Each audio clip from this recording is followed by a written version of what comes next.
let's begin. Also, I have indeed decided to switch back to Greyscale.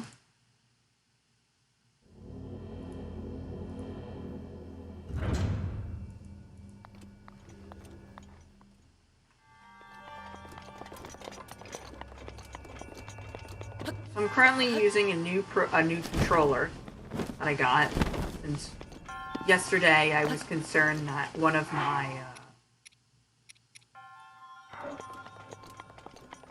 controllers broke, so I got a new one. Hey, critical hit. That'll be interesting.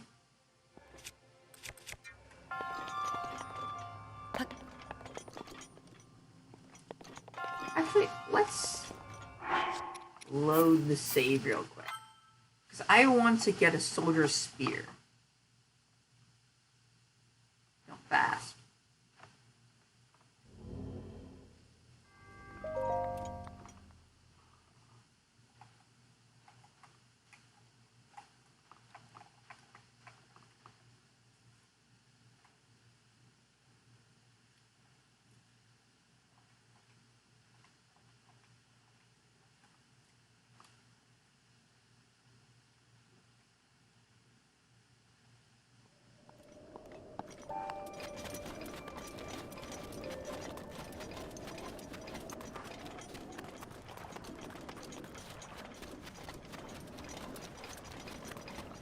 So it's right up here.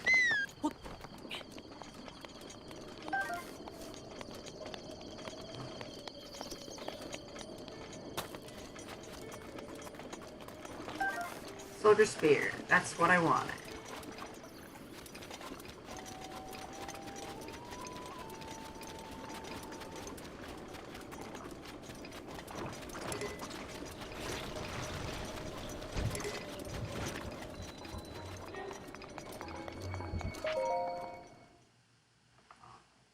And I'm in.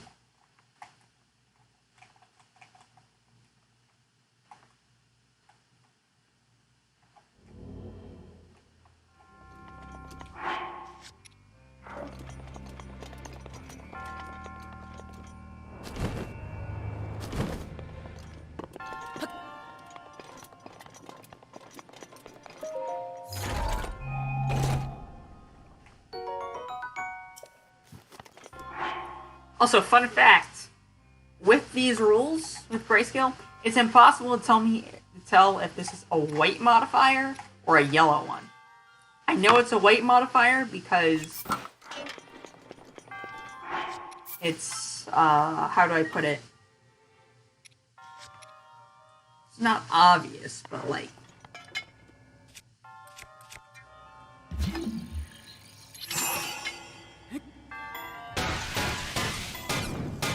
uh-oh.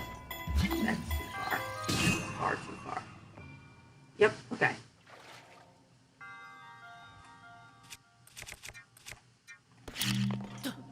Oh yeah, it's because double hits.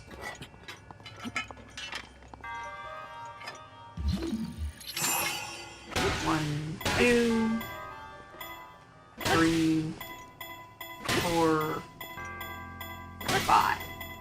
There you go, 5 is what I want. And then it goes. Forgot that double hits were a thing.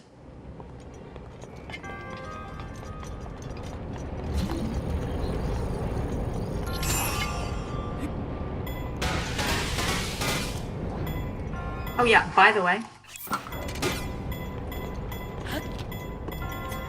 the reason why I have my back to something when I'm spinning to win is because there is a possibility of double hits, which obviously do twice the damage of a normal hit. It's not like a critical hit, but like, it basically hits twice, which is obviously incredibly useful and important. 1, 2, 1, 2. And then we need to actually switch over to the Soldier Spear and then do that. And that should be it. That should be it. Yep, it's in. Ta-da! 0 issues. And then we can just casually just drop the Soldier Spear and this and never come back. Well, I'm not gonna drop it until once we're out, but the idea is there. You know, I'm also gonna take this, because why not?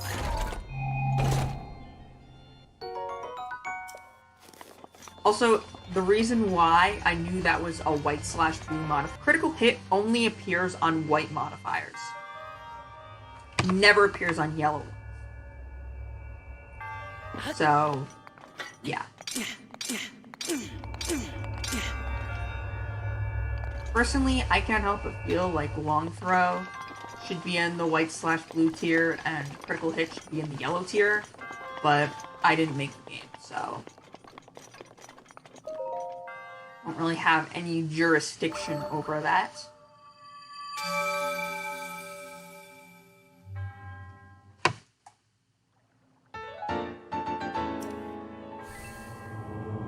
Three spirit orbs.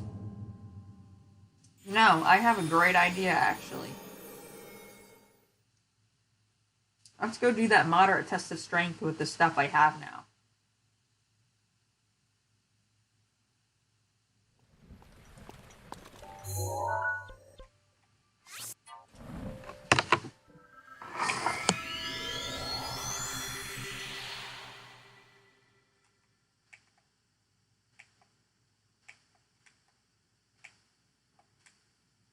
That's odd.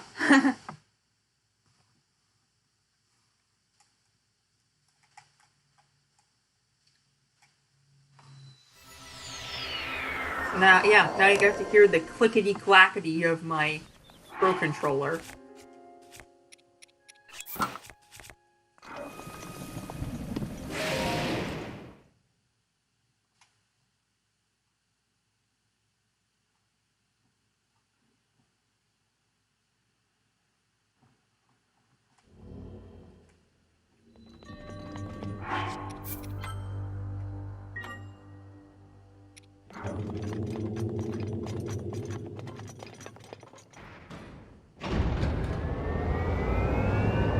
Oh yeah, and for reference, a blood moon has still not happened yet. Which, from what I can tell, generally happens at like the 6 to 12 hour, like 6 to 8 hour.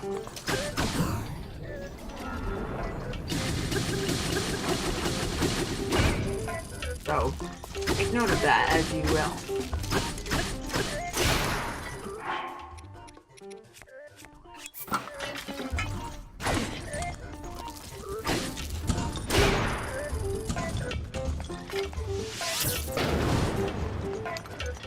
There we go.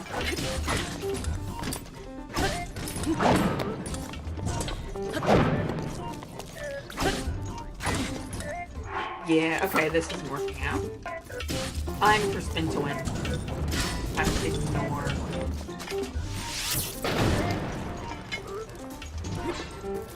And do this.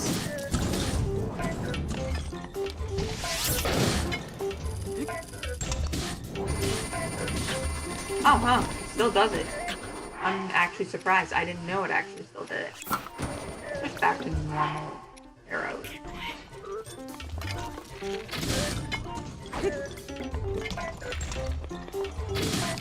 Oh, nope, this is final phase.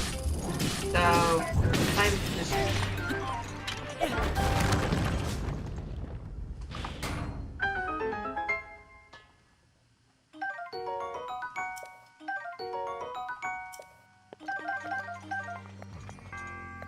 honestly not entirely sure.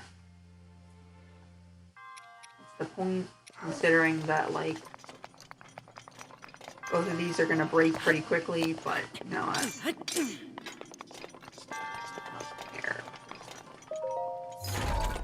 Let's see what this holds for us.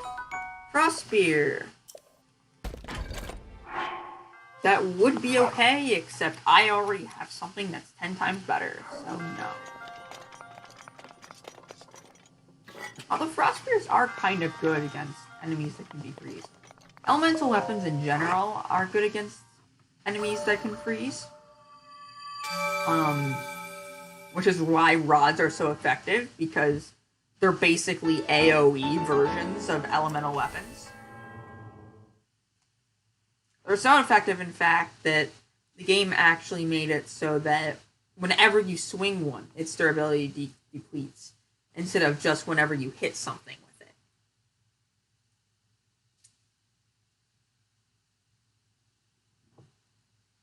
Which normally would matter. Now that I have, like, this, doesn't matter quite as much. I'm gonna head back here, get my full second wheel.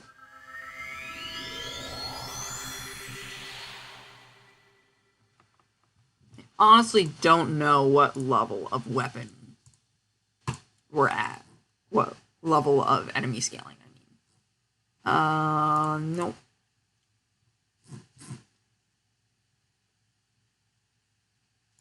Weapon scaling.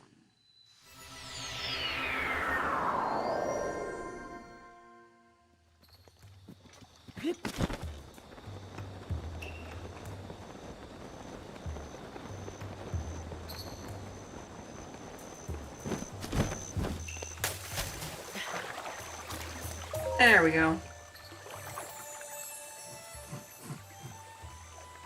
So, let me see.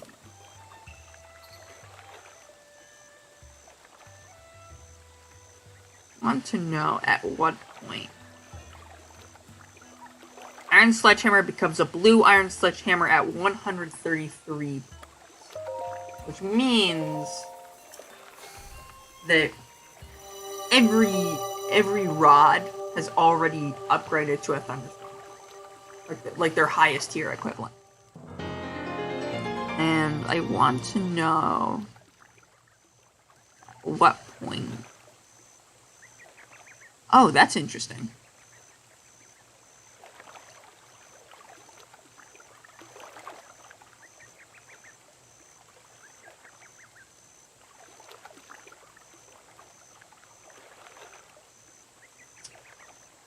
So Iron Sledgehammer becomes a yellow Iron Sledgehammer at 222 points.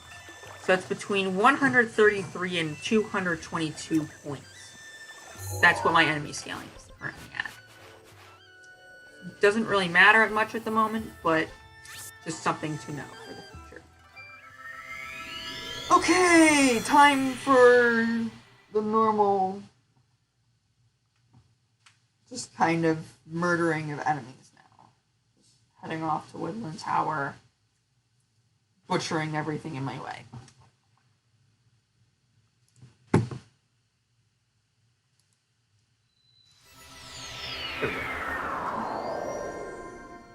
So,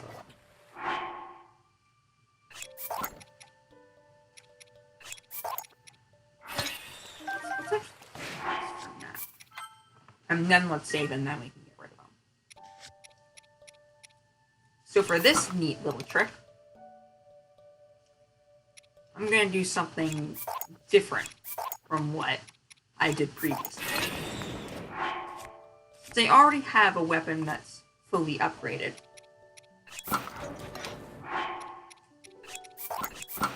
I don't need to go through the tedious step of upgrading all of them individually.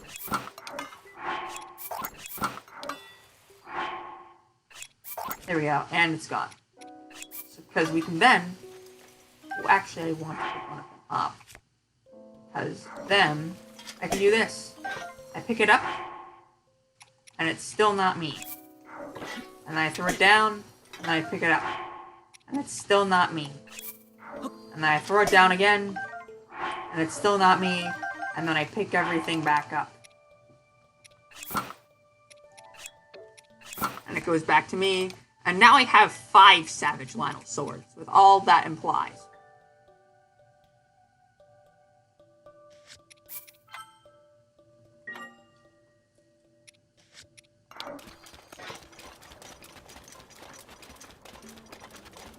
So essentially, I am now only limited in terms of equipment slots. Durability means nothing to me. Which is why it's so imperative to get 6 multi-shot bows as quickly as possible. Well, actually, wait. Hold on a minute. Does this have a double axe? I'm not sure if it does.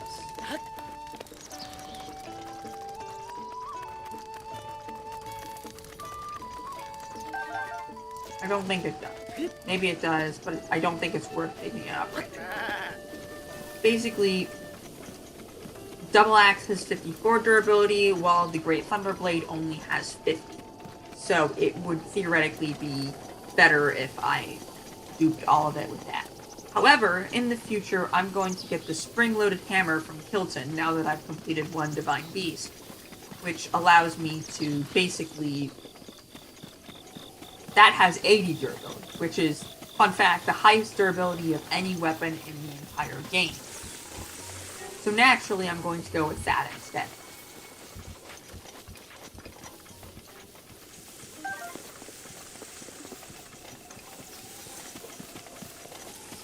And I'm gonna get that fairly soon.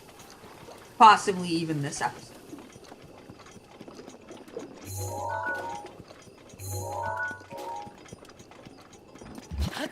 Just kind of getting used to it. Let me switch over to Majora's Mask so I don't get sniped out of nowhere. Because that would be very unfortunate. Not to mention infuriating.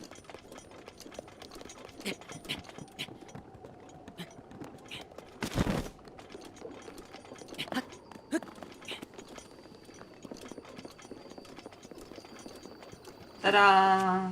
Here we are. Let's save.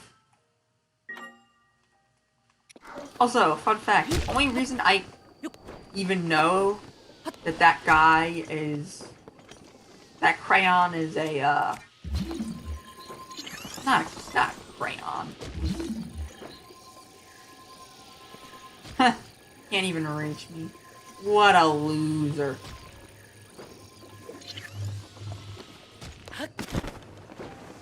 I'm just gonna fly past him and hope he doesn't notice me. And then I'm gonna do this. Rapid switch. Can I make it up? No, I cannot.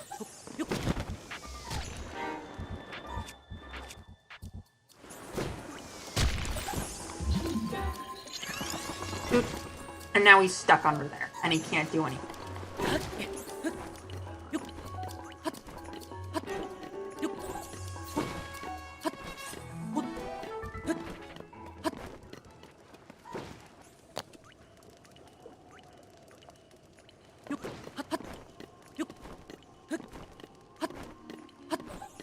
So this right here is why we got the Royal Guard equipment. Normally, I would have to do a very risky jump over there, where risk means me falling into the water and losing 1 heart. Which isn't that risky, TBH.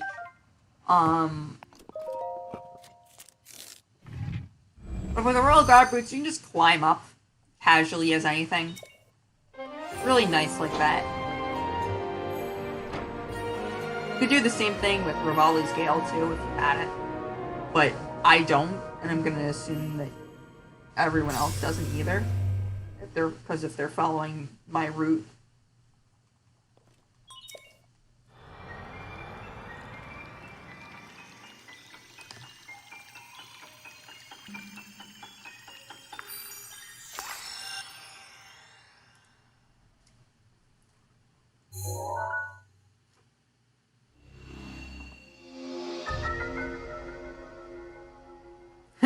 Still has off in the background there. How nice.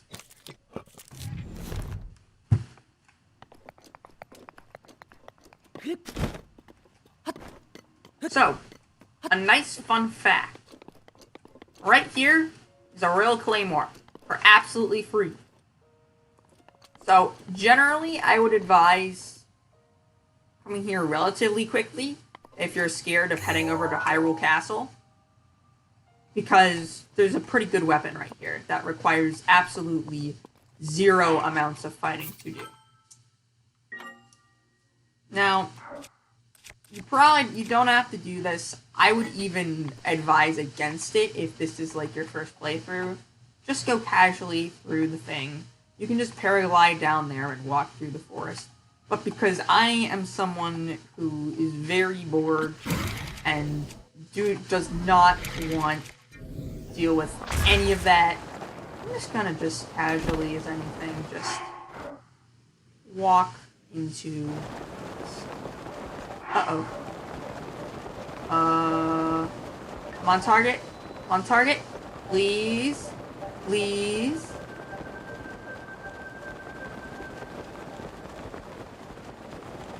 Okay, I'm through. I'm through. Good. First try!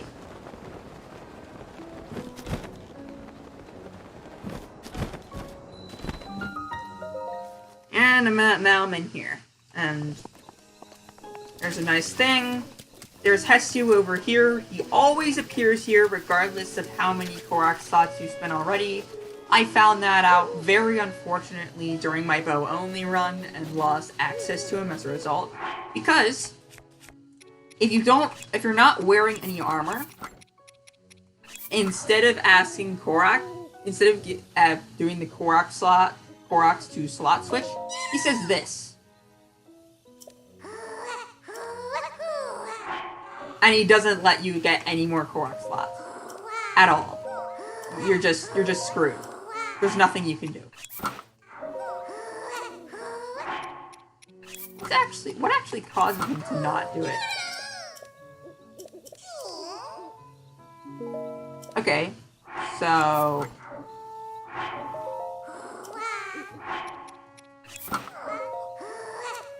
it's the torso. You need specifically a torso in order for him to not be like, you are naked. So yeah, that's a fun thing if no one's ever seen that here before. Which you might have, or you might have not. I personally have never actually experienced it before. I just know about it. I heard about it, a while back. Because I browsed the Breath of the Wild Reddit, and I figured it out from there. Let's not use bombs at this moment. Let's switch to stasis instead, because I don't want to accidentally blow myself up and lose like 6 hearts. That would be very unfortunate in about 5 billion ways.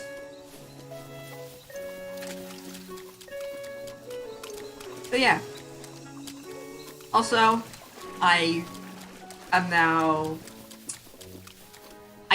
if I traded all of my stamina in for hearts, I would have 9 hearts, which means I have either 16 shrines or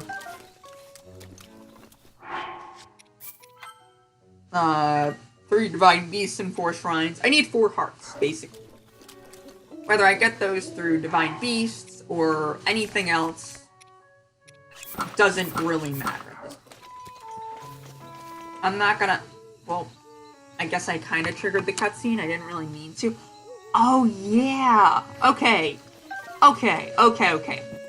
I really should have remembered to showcase this sooner. But... Okay. Did I have a memory? I forget if I had a memory. Do I have a memory? No, I didn't. Oh, I have 1 memory from the Divine Beast. Okay. So, there's a really easy memory you can get that's right over here by Lake Lomo Ruins. So, you can just go into Magnesis casually as anything and get that. I would say right off the Great Plateau, but the memories don't actually appear until after you talk with Impa. I think. Is it with Impa, or is it once you get the camera room?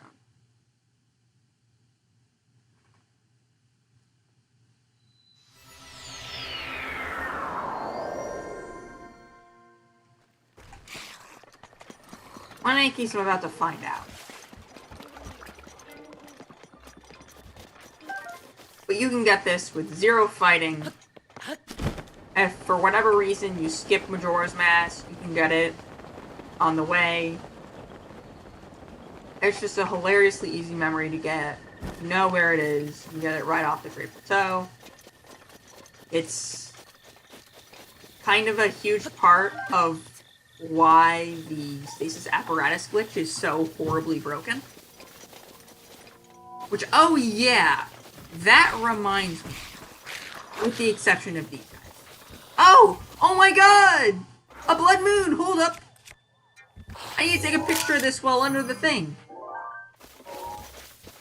Hey, and just as I was saying about, oh man, there aren't any blood moons anywhere. Well, here you go. Here's your blood moon.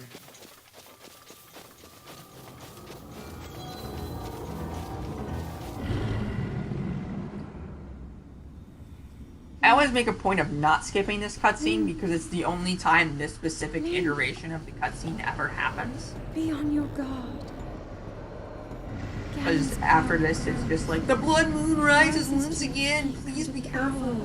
Link.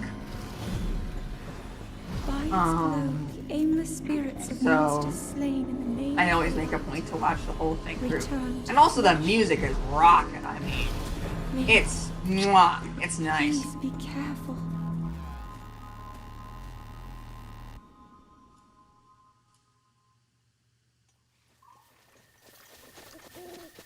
Alright, so just like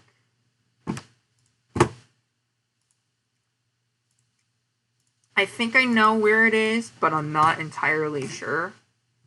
I'm just gonna memory.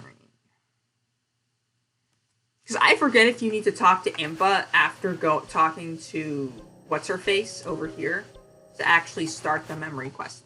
I think you do. I'm pretty sure you do.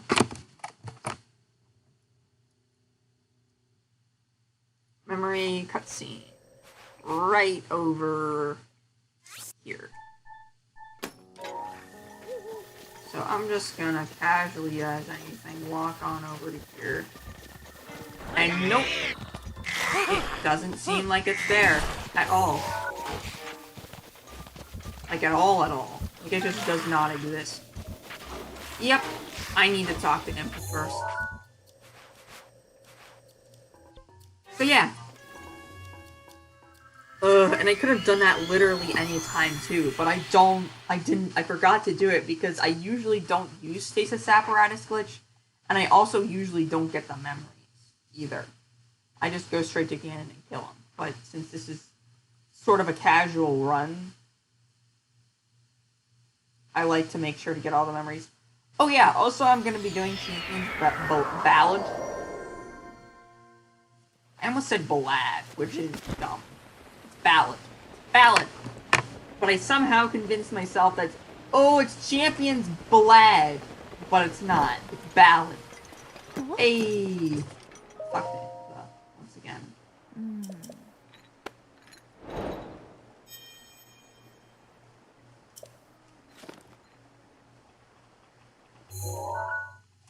Oh. Wow, this control stick is really nice. The only issue with this is that, like... Oh.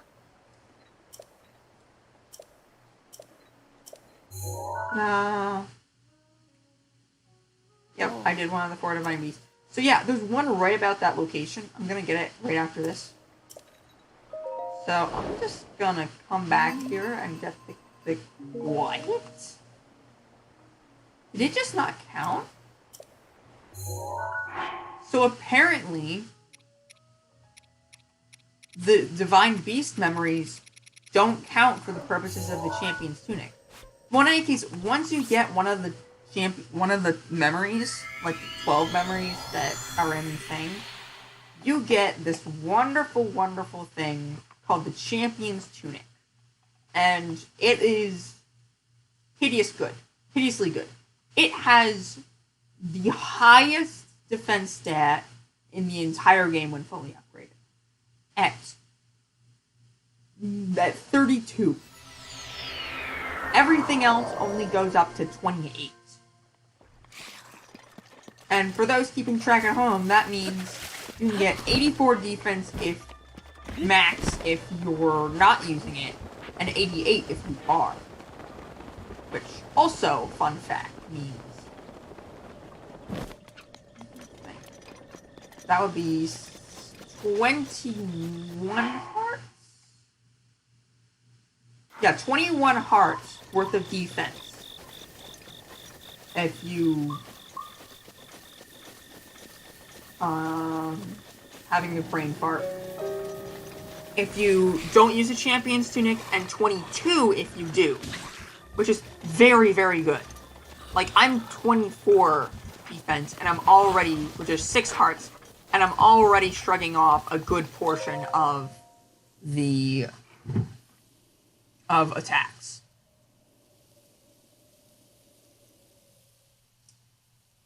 Attacks that would kill me, that would kill a base 3 heartling twice over. Only deal a quarter heart with this stuff on. Phantom armor. So it's very good. It's very, very good.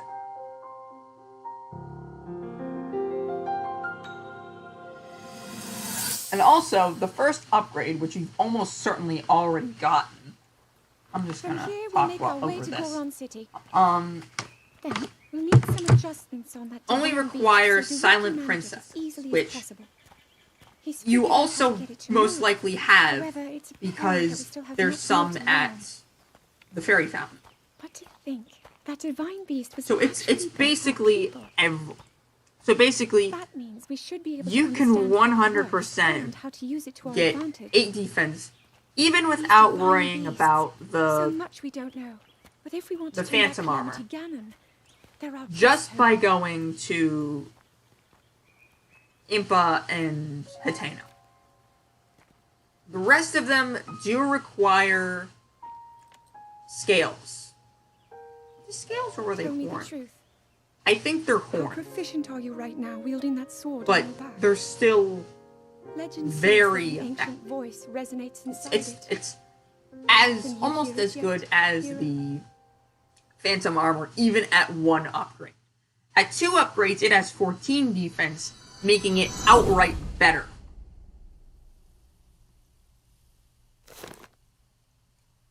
And I'll probably start wearing that. That requires heading down to here and up to this spring here, because this is a Farosh farming spot that is very easy to get to, and you can just farm all day from there, and it's very nice and very effective.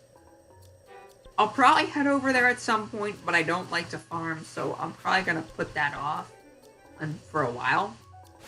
Also, there's a lot of stuff in Akalla that's extremely important. Also, there's Elden. There's a Divine Beast in Elden. So there's a lot of very important things for us to do before we worry about this. But again, if this is a permadeath run, heading over to here, stocking up on dragon horns, heading over to Vah-Ruta, getting the Zora's tunic so that you can easily access this farming spot, because there's a shrine right under the waterfall. It's a very good strategy. And it's a very easy one, and you can do it without much, if any, fighting. Also, there are shock arrows in Lurline Village, which is over here. Right over here. There's a shrine over by here, which allows you access to it as well. They sell shock arrows, so you can just buy 20 of those, head up to this, skip the Lionel sequence altogether, and just head straight into Vah-Ruta. There's a lot of ways to get through this game without fighting, if you know the secrets. And I've already shown that because I've beaten the game pacifist with only 1 weapon, bow, and shield slot, and with no Divine Beasts. Don't even have access to Divine Beasts. So there's a lot of ways to beat this game if you know how.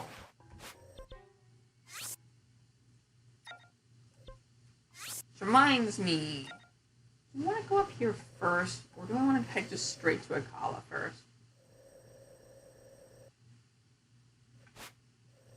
I'm gonna head to Akalla first.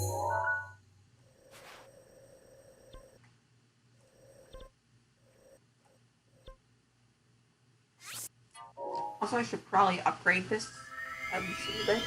Oh yeah, because in Akalla, there's a second Great Fairy Fountain, which we're gonna need. Because 2 fairy fountains, that's where you start getting set bonuses. And set bonuses are extremely powerful. So, 1 Great Fairy Fountain doesn't actually matter all that much in the grand scheme of things, but 2 is much more important.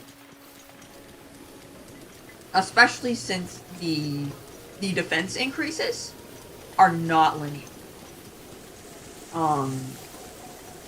Like, take for example, the Hylian Trousers.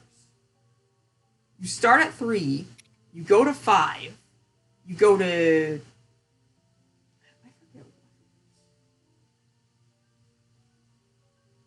Oh yeah, I think I know what it is.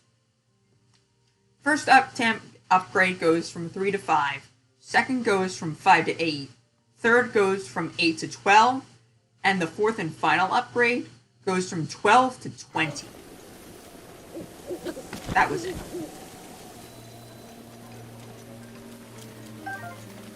I'm just gonna... The fairies respawn? I'm gonna check and see if the fairies have respawned. Right after this. Because basically, there's a way to get absolute, just tons of fairies. Just incredible amounts. Wait. Oh my god, I didn't even get it yet. I didn't even get it yet. No, that was why I went and got it in the first place.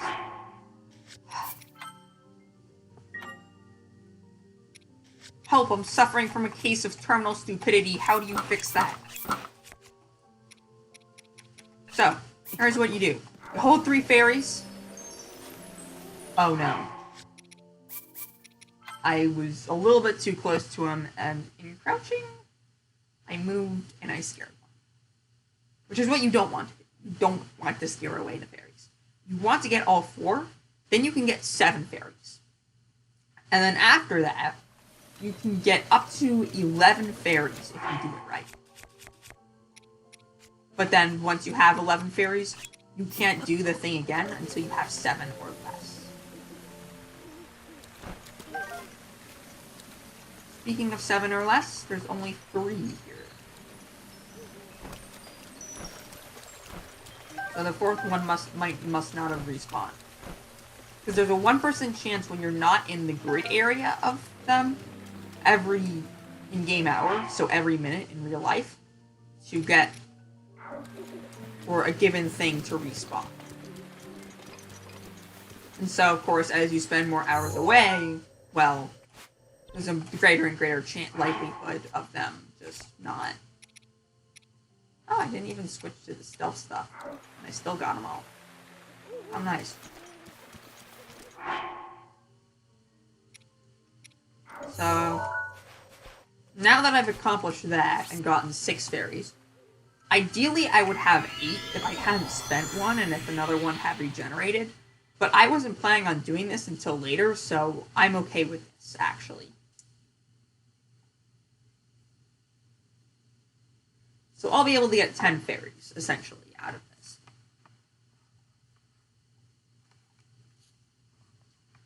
Which isn't amazing, but it's good enough. Well, it's more than good enough. Even 6 is good enough to be able to go through any one battle and live.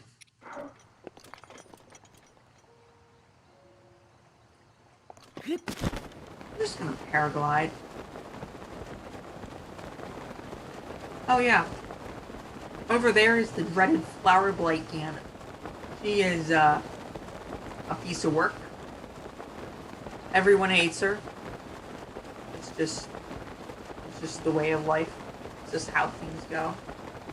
No one likes Flower Blade. Absolutely. I'm going to turn shrines on because there is over here. There is a shrine pretty well hidden. I'm trying to consider whether I should go for it or not. I'll probably go for it later. Just know there's 3 shrines down there. Yeah, there's 3 shrines in this area. One you can get from over here, I believe. Yep, over there. There's pretty easy to get shrine right over there. You just follow the road until you get to it. It's rather nice that way. Second is basically by going straight west, maybe a little bit north even from there. For that, it's pretty easy. Bruh, it says sun on the thing and it's still raining. Okay, now it's...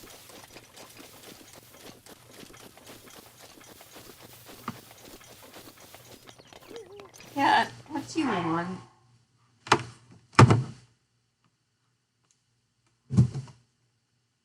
Oh, you want to actually be yours. Okay, sorry. I forgot that I locked the door. Alright, there we go. So...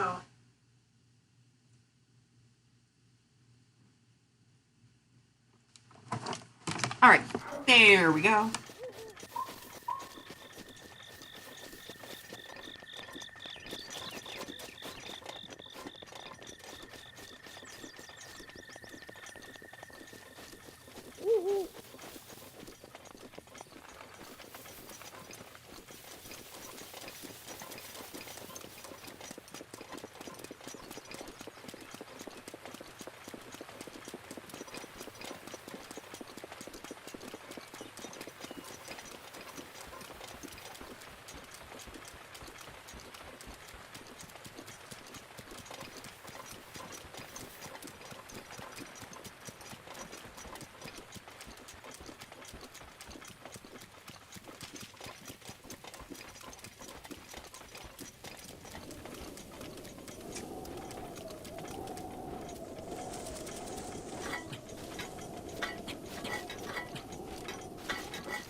Alright.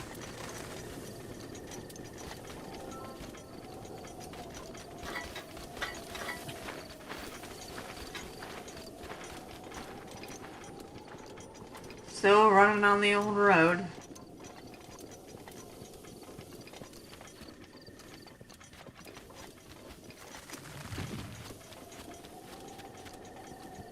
I think I accidentally took the road to Akalla Tower instead. You know what? I'm okay with that. I'll go back and deal with it later. Probably deal with it in the Elven section, which will be next episode.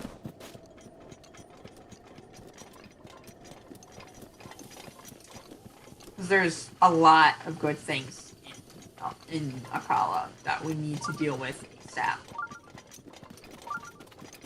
Like Akalla Tech Lab, which has arguably the best armor in the game. And I'm not joking. It's the set as a whole is 28 set. It's the ancient armor. It has 28 defense max per armor when most only have 20. Barbarian set only has 20. There's only 3 sets in the game that have 28. And one of them doesn't even have a set bonus. The other one you get, like, 120 tries. Oh yeah, that's another thing. Soldier set. Soldier set is very, very useful if you just want defense and absolutely nothing else. You can get it over here at Hateno Village. They sell it. It's goes, I think, 4, 7. What's the line? I forget what the third, when it upgrades to third. Maybe it's... Oh, wait, it goes from 4 to 7, 7 to 12, 12 to 18, and then 18 to 28. So, yeah.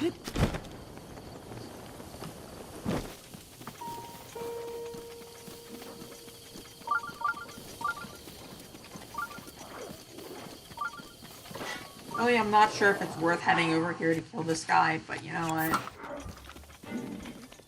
I'll do it.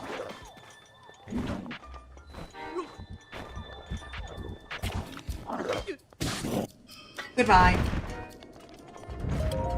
I have forfeited life privileges. Hey, that's a pretty neat picture.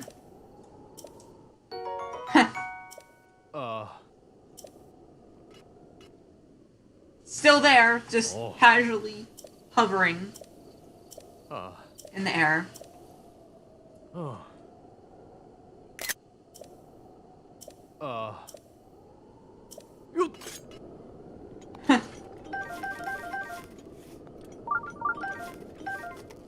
I mean, it helps that, like, I was able to sneak strike it. Also, keep in mind... Oh. Take.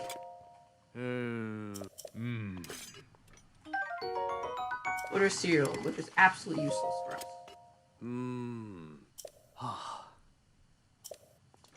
Yeah. So this is one of the other two areas in the game, Akalla and Central Hyrule, that have guardians other than occasionally one or two. So, this is one area where Majora's Mask will not help you much. It'll help, but it won't help much. It'll help for the lesser enemies, but if a Skywatcher spots you, you're in a lot of trouble. There's no other way to put it. Even the Bokos run away. If you have ancient arrows, you can kill them, but if you have ancient arrows, you kind of need ancient arrows to come here anyway. You come here to get ancient arrows anyway. So I would just ignore them if you can. Just run away.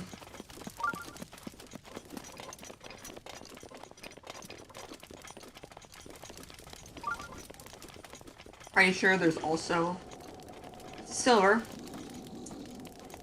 Boko, just chilling.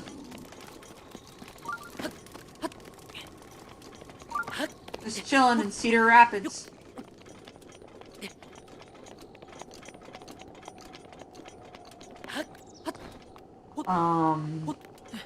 So I mean, it's not the worst thing in the world.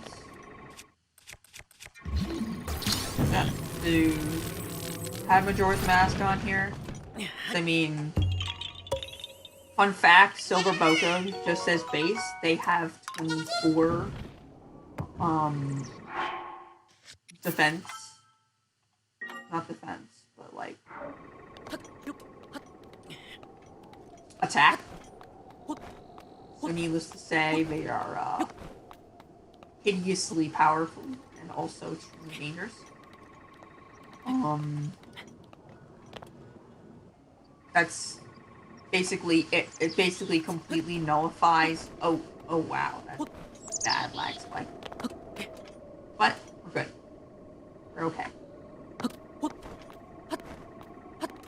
Also, I'm doing this I did it without switching to real guard armor just to prove that you don't need it here. Like, it would be nice, but you don't need it here. Also, let me see if I can actually do this shield jump here. You can do this without taking any damage. Well, guess not. Ow. 2.5 hearts wasn't that horrible.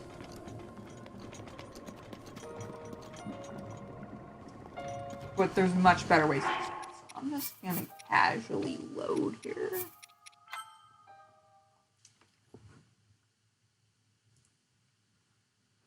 I would have taken that if I had an easy way to get up from there, but I didn't really see one, so I just loaded instead, so I wouldn't have to deal with it. Oh yeah, I think it was like right here.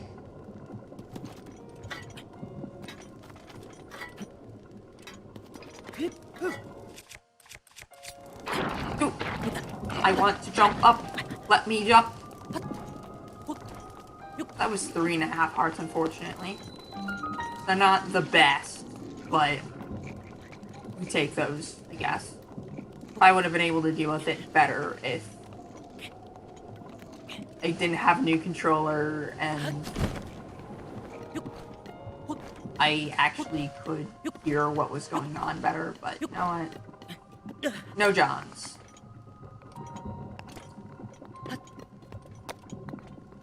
Oh yeah, alternatively, you can just... I might just go back and do that, honestly, instead. Sorry for the rampant reloading. It's just... I'm a perfectionist. It's what I do.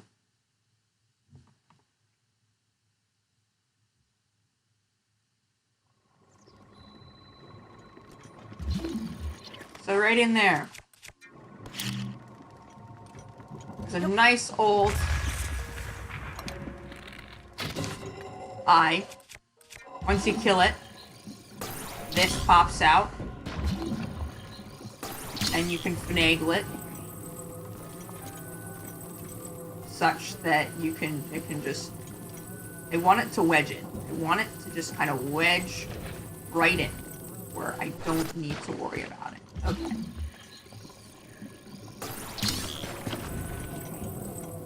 Kind of awkward. But it's okay. That's not as okay. Okay. This is what happens when perfection goes too far. That's not perfect, but you know what? We take this. Okay, there we go. And we're in. So then we can just head up here. There's Bocos, silvers. There'll be blacks in normal mode, but here there's silvers because of the enemy upgrade.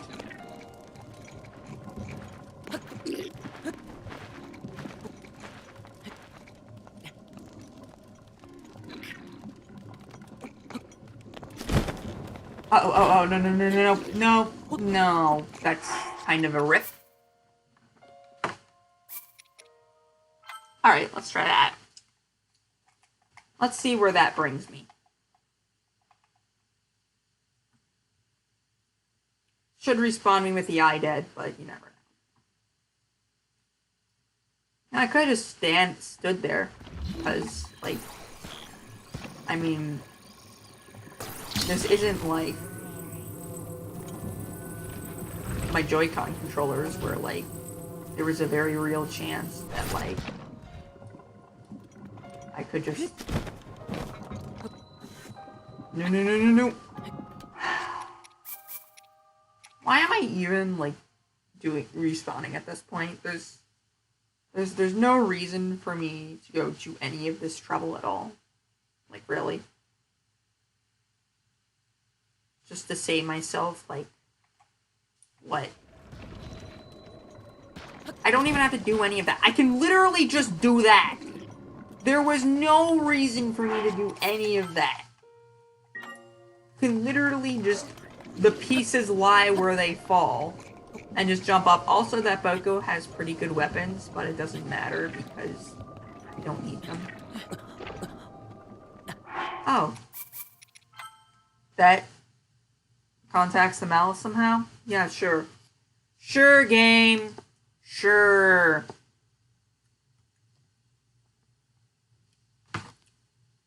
Also nice, we have exactly 1,000 rupees. Yeah, that he has Knight's gear, which is pretty good. Also pretty powerful. I would not advise challenging him. There we go. I just needed that jump. That was all I need. 2, 3, and we're up. Now I'm gonna switch to here because I know up top it gets cold enough to require 1 level of bullet protection sometimes. It's flaky. I think it depends on the weather. But I think at least right now it depends on... Also, just casually search that for ancient gear. And then we can put that in. Oh yeah, so not only does Akalla Ancient Tech Lab have ancient gear, which admittedly requires a lot to purchase, it also has the Ancient Bow, which has the single highest durability in the game. When combined with the ancient gear, is arguably the best bow in the game. And it's just a really good bow. Just in general. It's hilariously good. You should get it. It's just good. You should get it.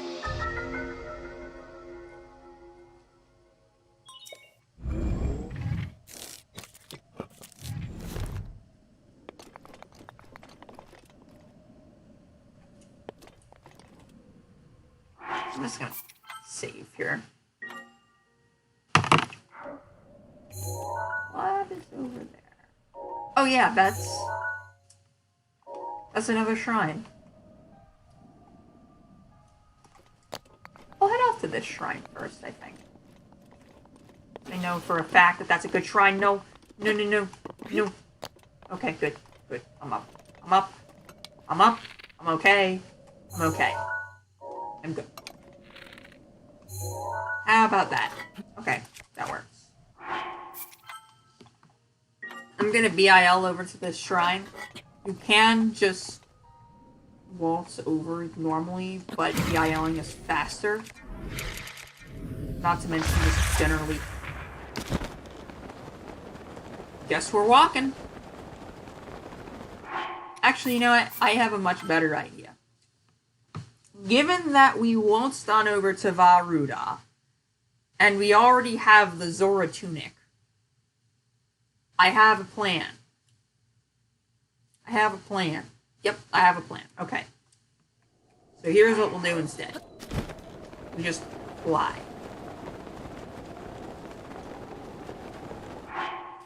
I'm 90% sure you won't make this if you're just doing this as... I don't know why it does that. As like a 3-heart, 1-wheel run. But I think you'll make it if you have 2 wheels. 90% sure.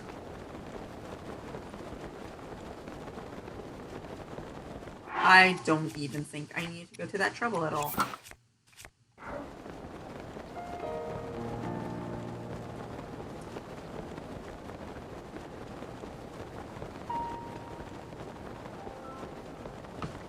Yeah, I wouldn't be able to make this with 1 wheel.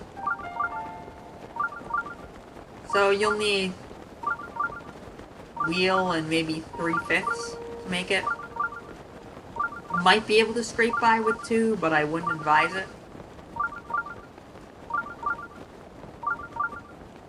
Yeah, I definitely wouldn't advise it. You might even want 4/5.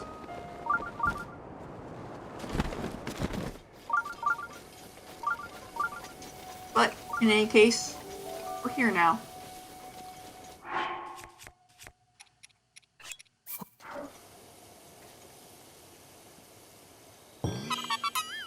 And also, we just got another Korok, which is nice.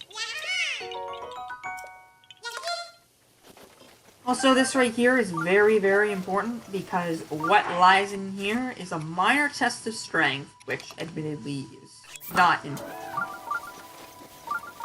Containing a giant ancient core. Which is very useful because it allows me to get 2. How do I put it? 2 of the, ancient bows. Although really I only need 1. I only need 1, really, because then I can just dupe the second. It'll cost 3 hearts, but it's not that bad.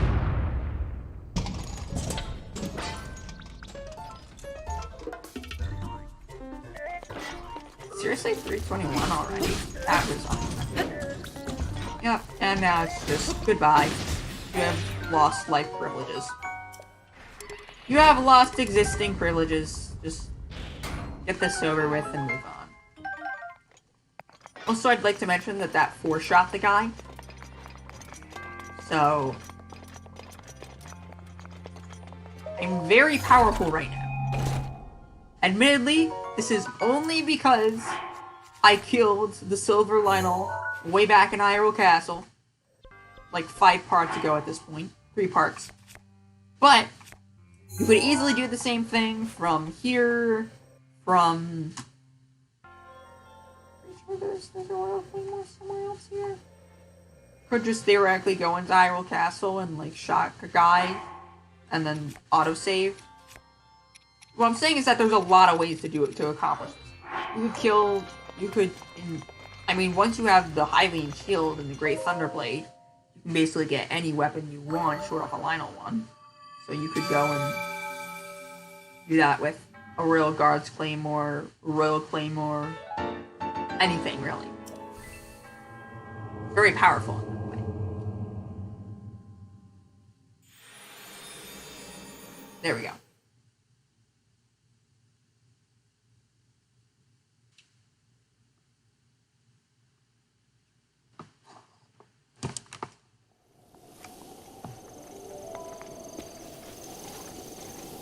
Down there is Terrytown, which will be important later on, but is not our focus right now.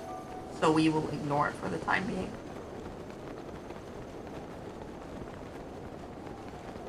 Also, there's a very nice way to make money via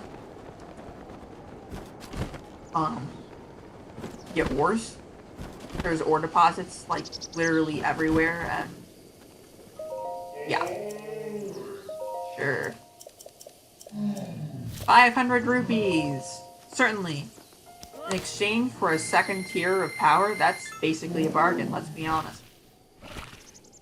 Did I? Oh my god.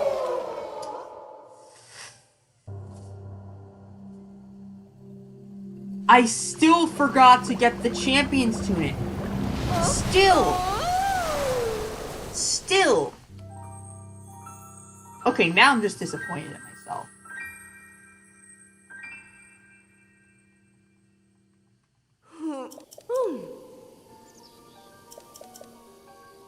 So,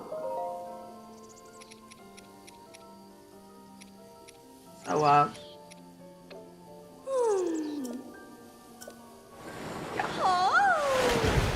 So I'm gonna do this again. If you're wondering,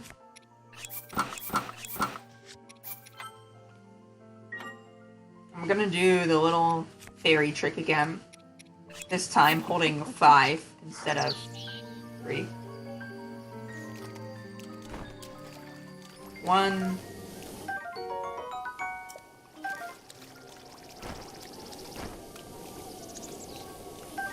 2. Am I seriously only gonna get 8 fairies? That feels like a ripoff. I know for a fact that usually there's way more. Like I've seen 3 or sometimes even 4. So fine, keep your secrets. I'm taking the Endura Carrots though. The Endura Carrots are far too useful in not ways.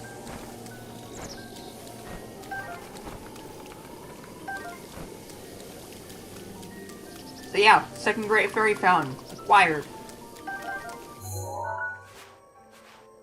Our power is already rapidly increasing, especially with our access to Mipha's Grace, meaning that we probably will very rarely die now. I mean, when you have 8 fairies, then, well, not, there's very little you can do to die. You'd have to kill me 10 times over, literally, in order for me to die. You'd have to hit me at least 10 times. You could do infinite damage and it would still take 10 times. Except for the Yiga clan members, but, well, I have a plan for those. I have a very, very awful plan for those. Concerning much, awfulness.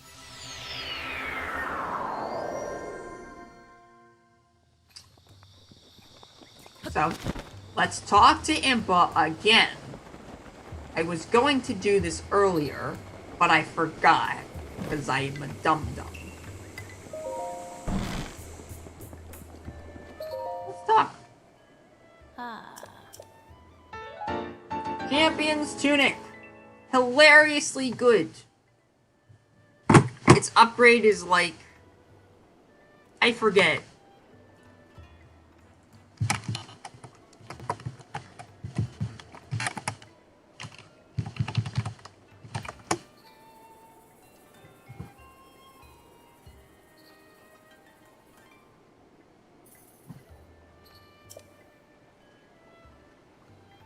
But long story short, I want the stats.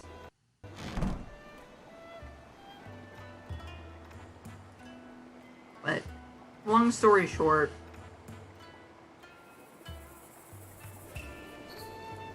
okay. First upgrade is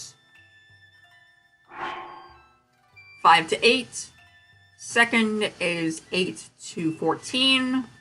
Third is 14 to 22. And the final one is 22 to 32. So it is a hilariously good weapon. It is hilariously good, just in general. Get it. You should get it. It's very good. Do it. And don't be an idiot like me and forget about it.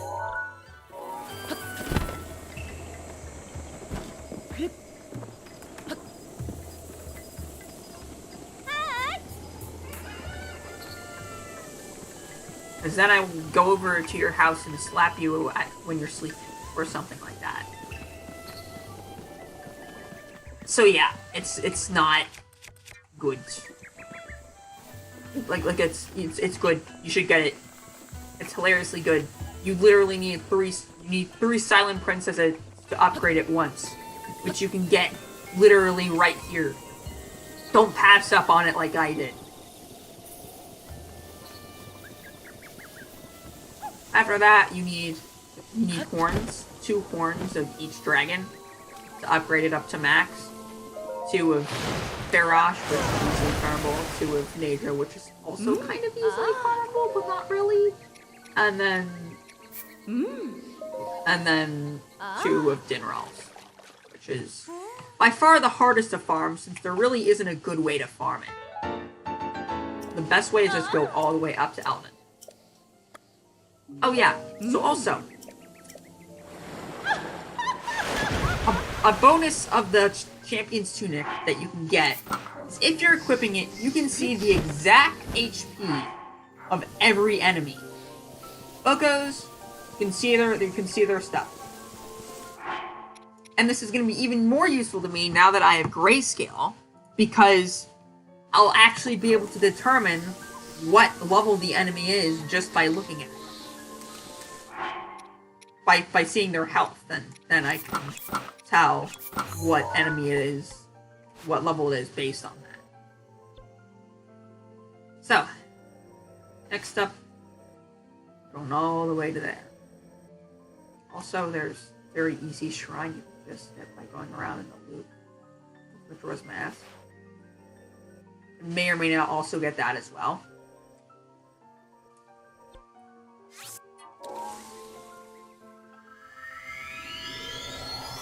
Very easy to get. I'll do it right now. This is gonna take like 3 episodes, isn't it?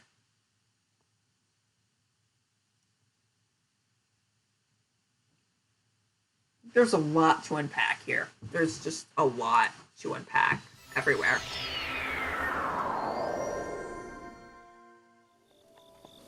So...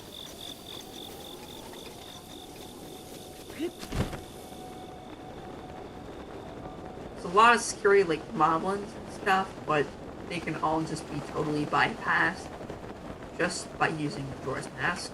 So it will take half a heart per thing, per attack. The horror will never be able to survive that. And really, that's just a matter of meet this grave, or just having a ton of hearts, or just being good and dodging. There's a lot of ways to survive. But yeah, generally, just as a rule, don't fight enemies, and there is a decent chance that you will never, ever die in this game, ever. I'm serious. I wish I was joking, but I'm not. I mean, like RT Game did it in Master Mode, with no fairies or any type of revives, second try. And he didn't know half of the good stuff that I have here. Also, Keys and whatnot will notice you, but... Die! That was copious amounts of overkill, but I don't know. Darky Swing! That was a waste. I could have gotten the eyeball. I already have the eyeball, so it's not cool. So now we just kind of head down here.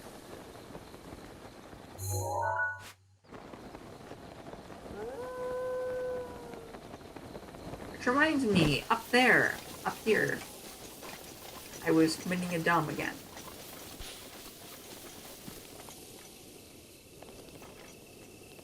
It goes down now. Yep, it does.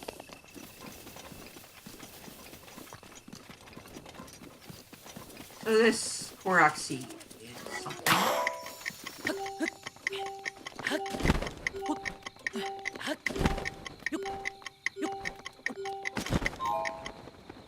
I could have totally gotten it there, but I didn't jump at the end, so I got screwed.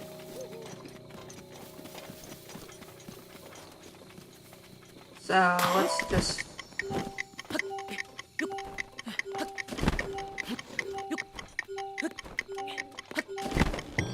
There we go!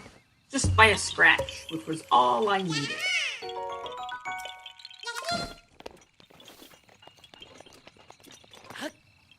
Easy 5th Korok seed. And then we can just head down here and get this nice flower a bunch of times. And get a 6th Korok seed. Everywhere in this game. It's honestly amazing how many there are. 900. You don't think about how many 900 is until you realize that there's 120 shrines in this game and they still show up pretty often. That's almost... That's like... 5/3 as much. And there's still an and there's still an same amount of shrines. And where is that last? There it is. Which also, there's the ball. There is bowl. Ta-da! Very nice. Auto saving at the same time that I'm doing. Now I just walk.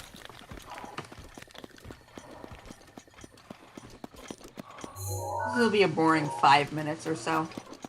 Just sitting around, walking, chatting.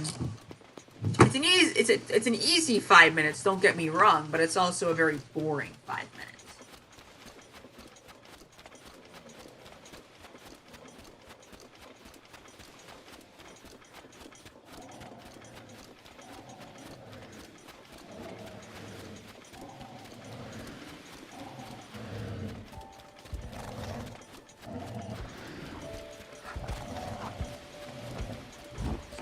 Making so much noise. Are the riders going to be on their horses, or are they going to be sleeping? Do riders even sleep on horses? I don't think they do.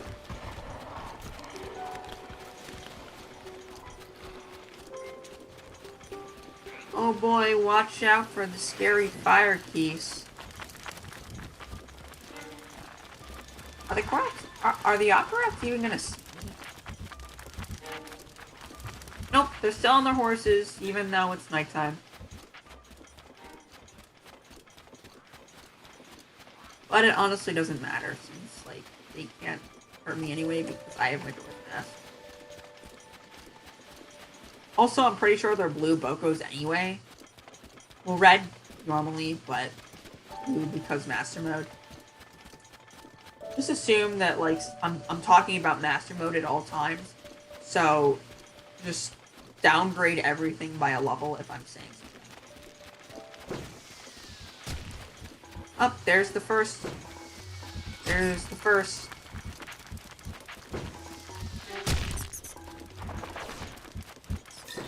Oh yeah, and the keys will also see you. Also, yeah, the ball can actually block shots. Which is neat, I guess.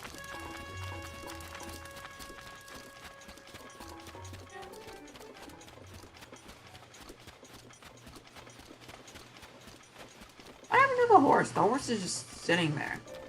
What even happened to the Boko? Did the Boko just die? Did the Boko drown of its own accord? Did it just decide it was tired of living and so just decided to not? I mean, I'm not complaining, but... Oh boy. I don't...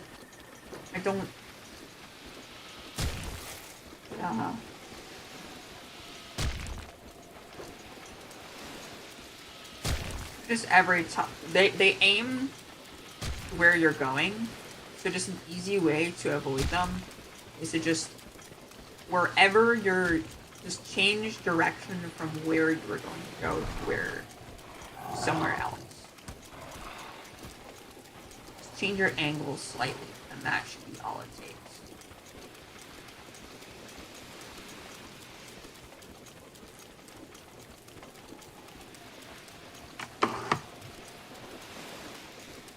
Up there's an Octorok.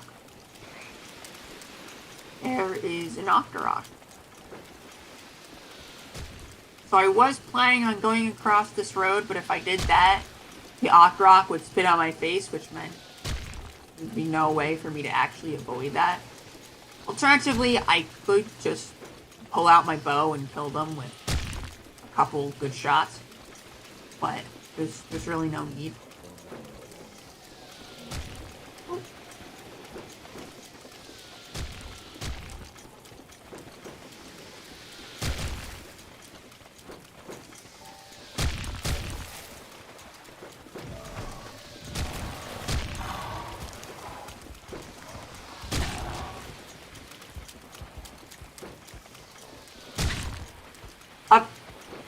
So if it is at a narrow enough angle, it can hit you even with you holding the ball.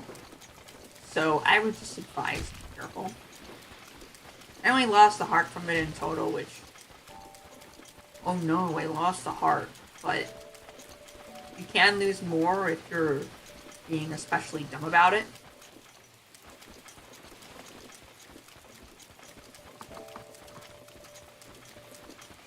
So yeah. That's it. That's literally it. That's literally all you have to do.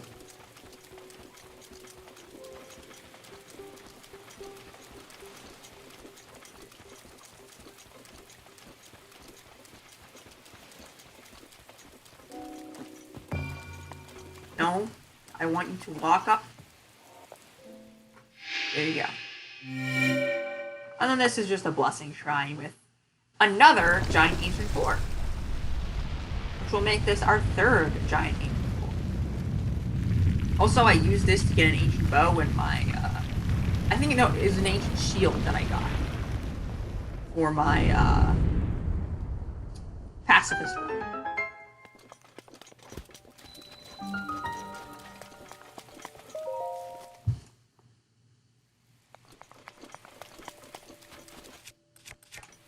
Also, you want to talk about Korax? Korak. Hey Vintage, good to see you. Glad you joined the stream.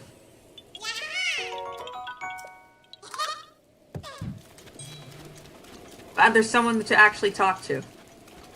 Because it's kind of been boring without anyone else to talk to. Yeah?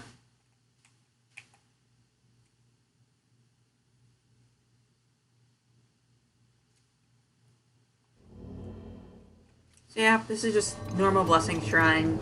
Walk up, walk into it, open the chest. Easy game, easy life, no problems. My day personally has been going pretty well. Parents just celebrated their 25th anniversary, so that's good. So yeah, it's been going well on my end.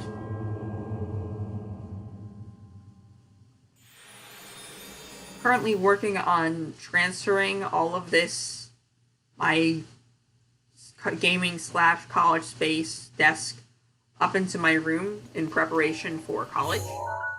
Because right now I'm literally situated next to the laundry, which is a problem for several reasons. But so that's been going well. Yeah, that's good overall.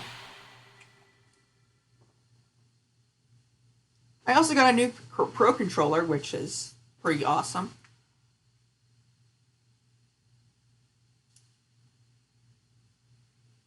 Let me actually check for a moment.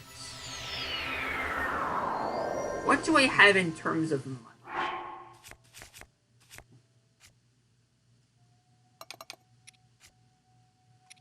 Ruby, some luminous stones. That should be enough to get us to 1K. I'll just sell that to Beetle real quick. Oh! 1 second. I need to let the cat in, so I'm just gonna go AFK for a moment.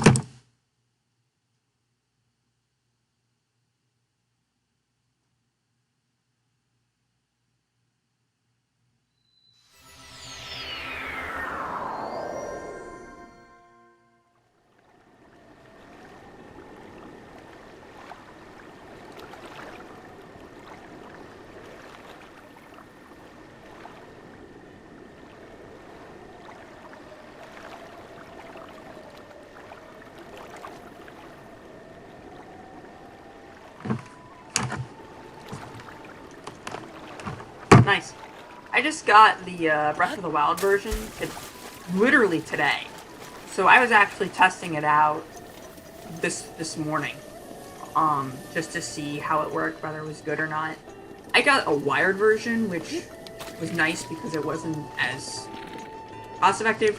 It didn't cost as much, but it also meant that it's gonna be a beetle.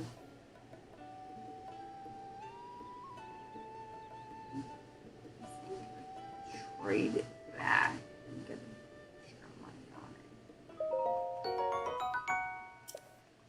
Just gonna sell you the meat and rice bowl maybe afterwards.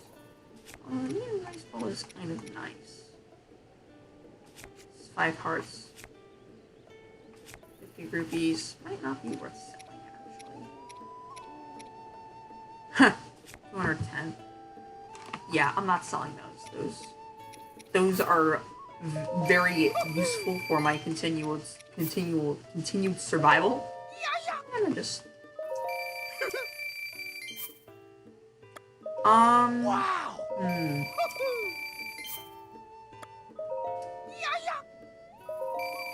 favorite food.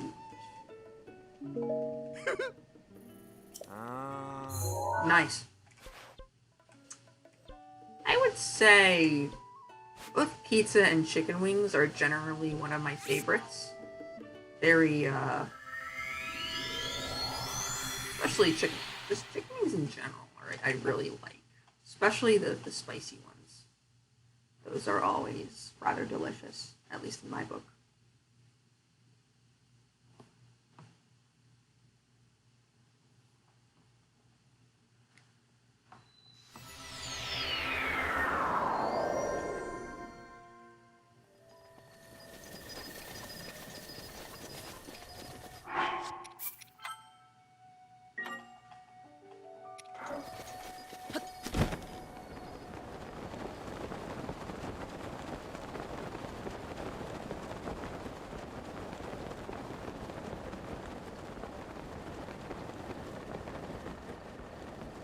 Yeah, even though this Pro controller doesn't have motion control, which is kind of unfortunate, I still really like it because it just feels so much more smooth than the Joy-Cons.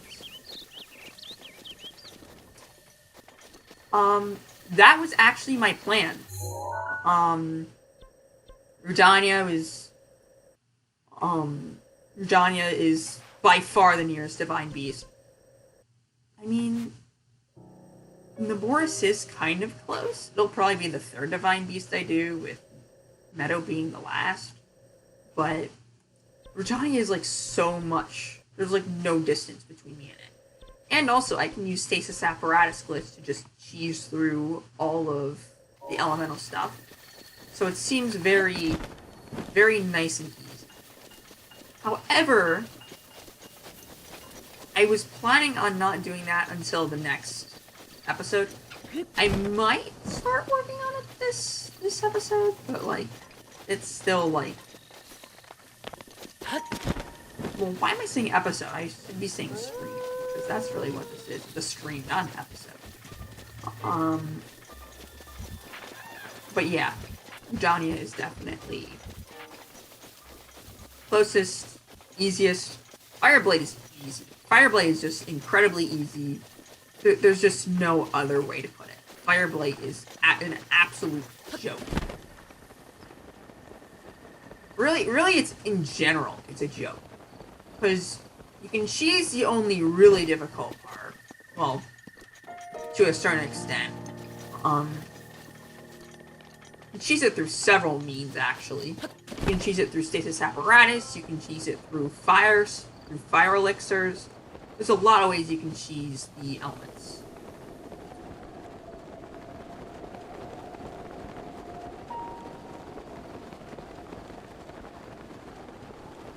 Yeah, I'm playing on Master Mode.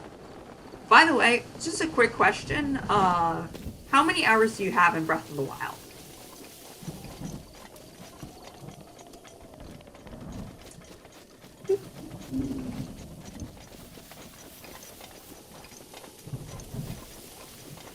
Personally, I have 800. So I like to think I at least know a little bit of what I'm doing. Hopefully. Who knows?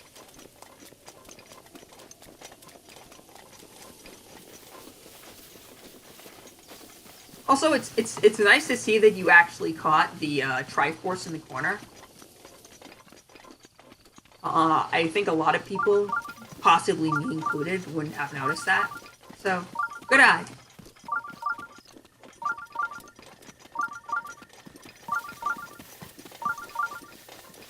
Time to run to Akalla. Akalla is very important and useful. Oh wow, that's impressive. I've done that before, so I know how much time that takes. That takes some serious dedication. So, probably 100 plus? Yeah.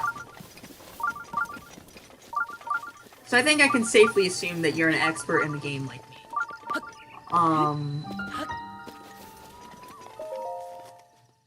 Do you know any advanced tricks, like BILs, shield clipping, that sort of thing?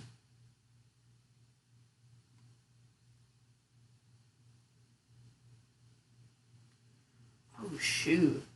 I can't do motion controls. Shoot. I can't do motion controls, can I? Nope. I can't do motion controls. Well, guess I'll have to BIL.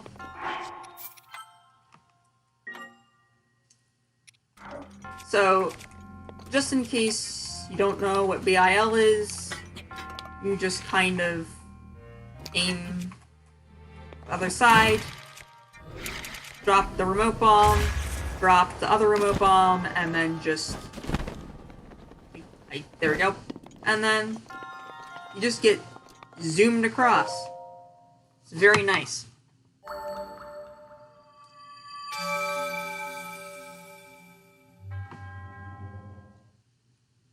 Nice, so you have done Stasis Apparatus. Okay, that's good.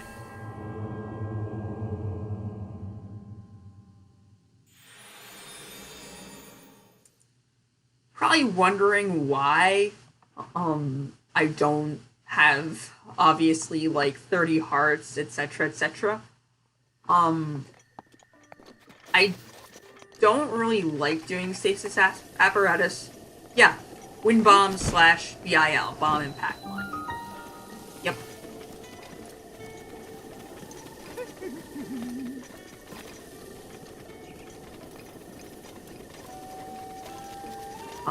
I think speedrunners call it BIL, and most other people call it wind bombs.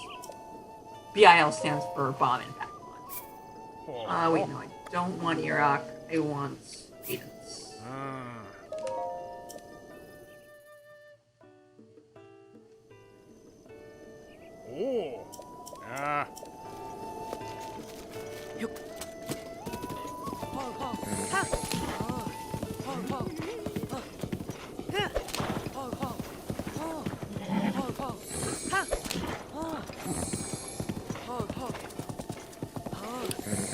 So time to ride to Akalla Ancient Tech Lab, which is honestly one of the... Oh yeah, Point Crow. Yeah, his stuff is crazy.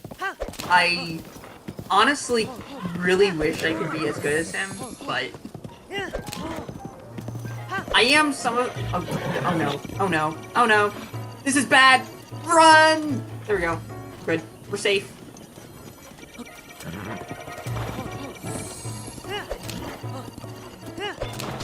Just beating stuff with a stick. Like, that takes some serious dedication. There we go. There we are. I forgot. I completely... Yeah. Just one shield. Well, like... like, I can sort of see one shield. But, like... You would need, like the amount of patience that would take is insane. Like, yeah, like the amount of patience. Are you kidding me? That's absolutely nuts. Basically, like, yeah. That over there is the maze. It's very important. I'll be heading back there later. Both to get the shrine hidden within, plus the barbarian armor. Barbarian armor is basically scaled phantom armor. I didn't show it. I just like zoomed past it. And to get the travel medallion, which will be have a lot of strategic usefulness. Let's drop this. Well, I mean... Yeah, he is a mad lad. That's definitely true. The whole, Relics of the Past mod, due to how it's set up, since Ganon didn't really get any changes, he's actually pretty easy. He's actually not that difficult. Like, he literally just pointed and one-shot him with Ancient Gear and stuff. So it's not, like, that impressive. But it still is pretty impressive. It's not like... It's not like he's not a mad lad. He is a mad lad. There's no denying that. Okay. Time to do the weapon smuggling. How weapon smuggling works is... First you gotta save. Then you got to drop the bomb. Then you draw your weapon, put it away. In the middle of the animation, you remove it. Then you throw the bomb. Now you're stuck in this sort of weird animation where your weapon is out even though you don't actually have it open. And then you can just run all the way to stuff. You can even theoretically BIL back. I've tried doing that. It doesn't work some of the time. Sometimes it works, other times it doesn't. I just sort of... Well, the 137 attack up Ancient Short Sword, that was added in the Relics of the Past. That was modded into the game. Max you can get normally is 116 damage Royal Claymore, which is impressive, but it's not as impressive as 137.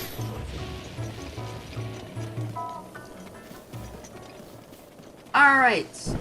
Ta-da!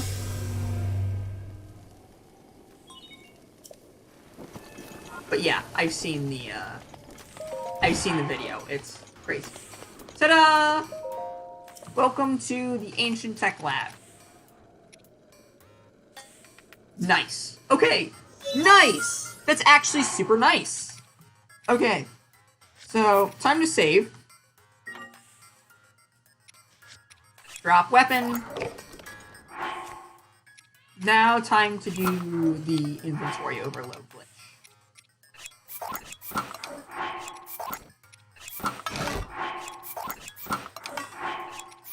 Basically how it works is you equip... I screwed up. Alright, there we go. I need to equip the weapon I wanted to do first.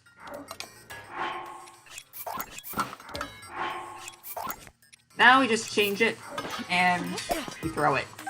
And ta-da! We are now completely everything up.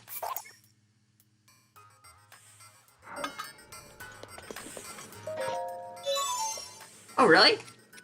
That's cool. Straight to Ganon has always been interesting. I've never actually done it before. That could be an interesting live stream to do at some point. Just go straight to Ganon. Well, relatively. I want to pick up the Phantom Armor and other such things first before I started that, because I can't really... I don't know how to do it the speedrunner way, and yeah, it's...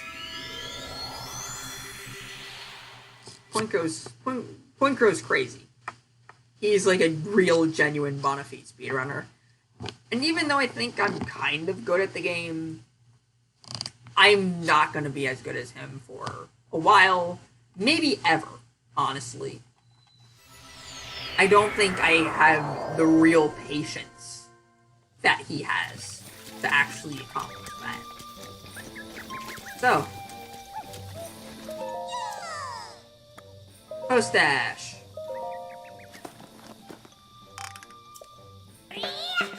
There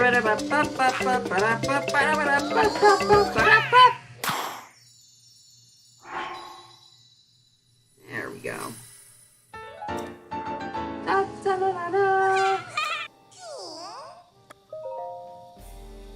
I'll need 5, so I can either get bow slot or a weapon slot. I feel like weapon slot is better, just because that way I can actually get more Savage Lionel stuff, swords and whatnot. Maybe that was a mistake, though, because I already have 5. That probably was a mistake. Do I want to undo it? You know what? Nah. Nah. Okay. Time to throw this on the ground. Well, actually, wait, no, I don't want to throw it on the ground. I need to do it this specific way. So now, it's active. Basically, what I'm doing here is I'm setting up an electric trap which will shock me when I get close. So then, I want to do the glitch almost up to its ideal state. Shoot. Did I go too far? Okay, good. Good. Okay, good. Good. Good. Okay. So then we drop all of these. into the water. And now... Uh-oh. Yeah, okay. There we go, that's what I wanted. So now I have 2 ancient bows. And now I can separate this out.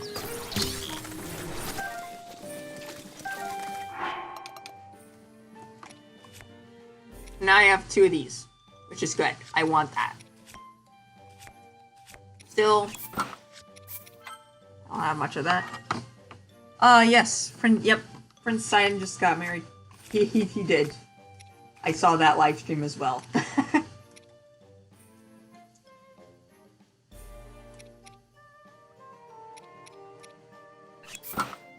I want to get a 6 of these, or do I want to leave that for something else? I'm gonna leave it for something else, because there's one other thing that I want to get before I end. Well, there's a lot of other stuff I want to get before ending the stream. But that's the biggest thing.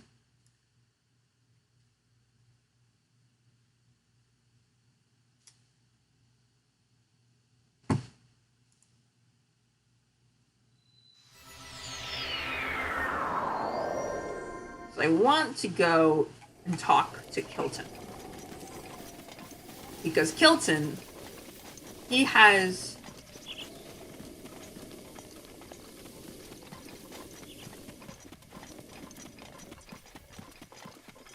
Yep, the thing about the bookshelf is that it has infinite durability, something that the Hylian shield lacks.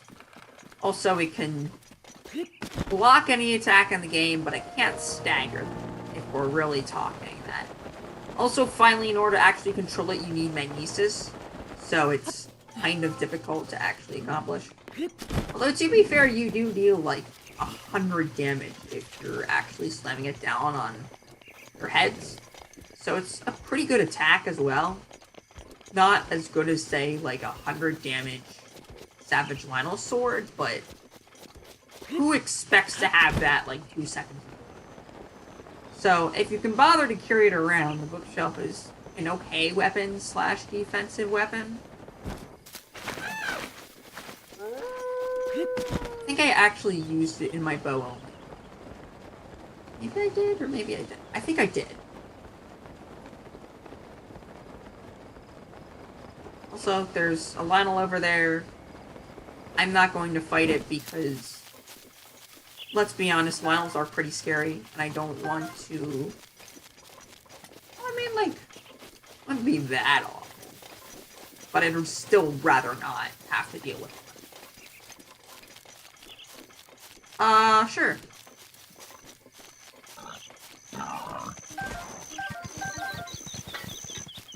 What's your question, Vintage?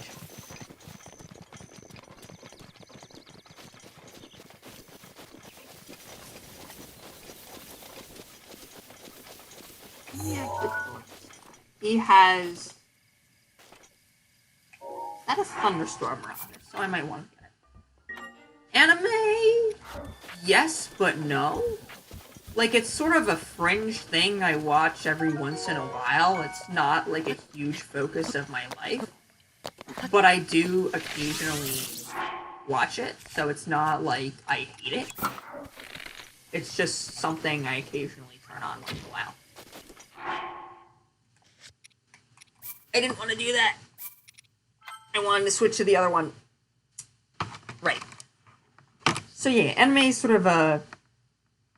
something I watch every once in a while.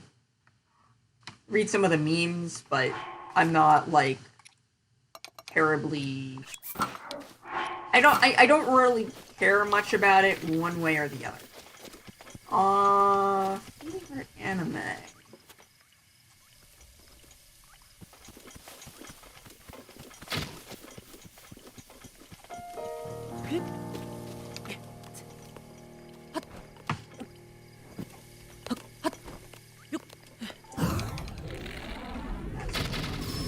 There we go. Okay, he's dead. Is this a lightning rod? It's a thunder... No, it's a fire rod. I didn't want that. There's no reason for me to get that. Favorite anime? only really watched a few. Overlord was pretty nice. I definitely enjoyed that one quite a bit.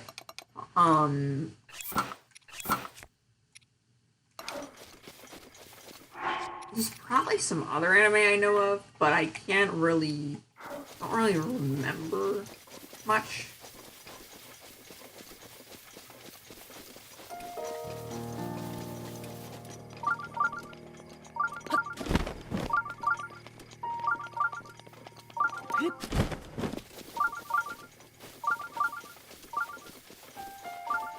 So yeah, that's my 2 cents on anime, I guess.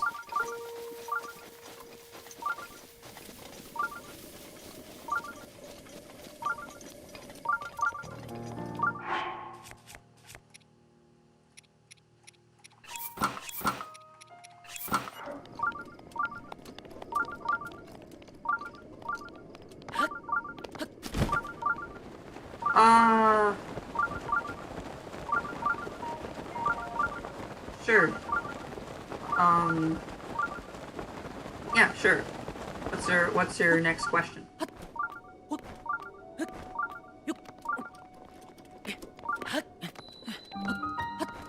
Fine has been accomplished.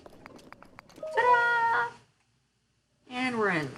I forget what this is. I'm gonna assume it's a meter test. Strength. Also, what do you mean by you may not be able to do it? Is it like a challenge or something? I wouldn't object if it was a challenge.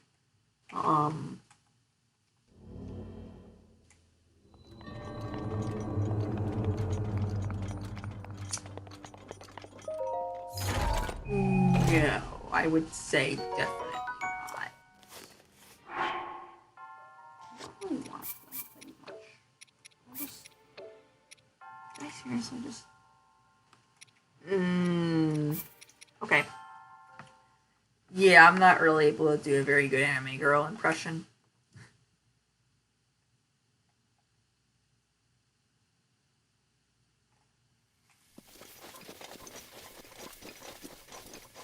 But yeah.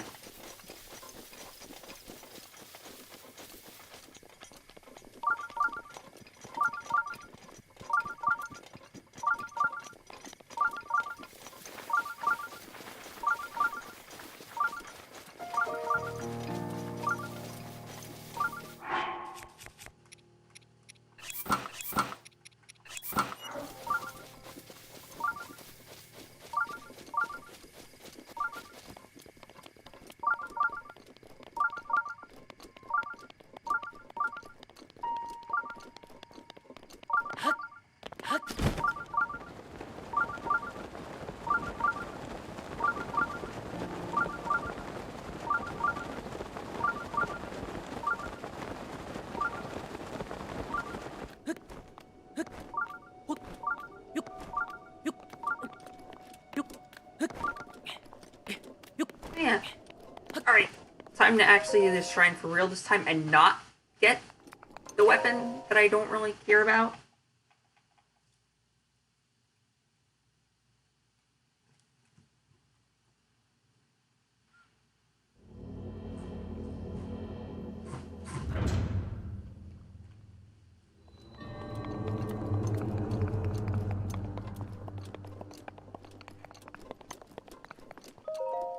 Alright, there we go. Now I've actually accomplished it.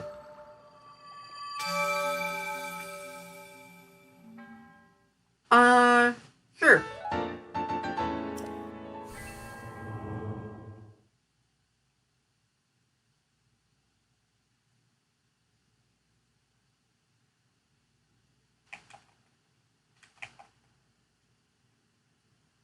Feel free to give your theories about it.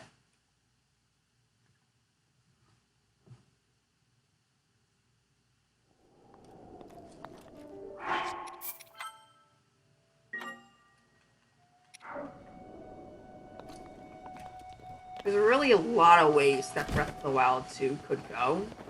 It could be a sequel, it could be a prequel. There's just plenty of ways that it could. Not down here. Kilton, he's not down here. Right. Gonna have to wait until night.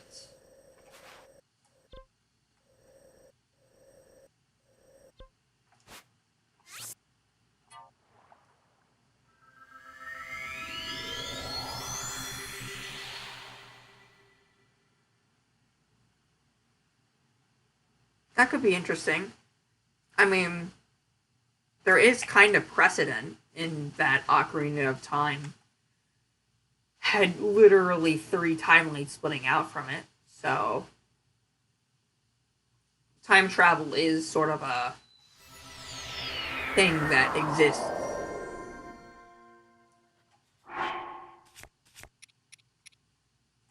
So yeah, that could be an interesting idea. Like there's plenty of ways that it could go. Yeah.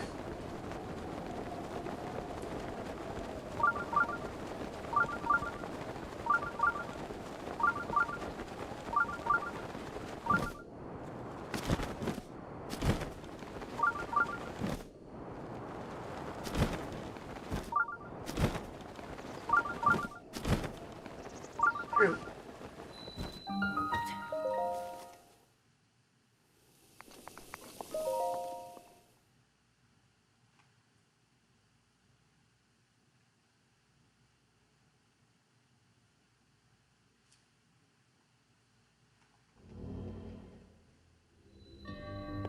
Right. Apparatuses. For this one, I'm going to actually have to switch over to my actual good new Joy-Cons that hopefully actually work and don't just die on me, because that's what happened last time.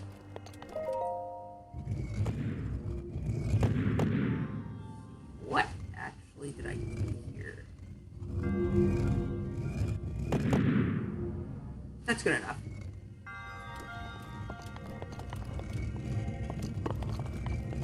Just feels very weird. Okay.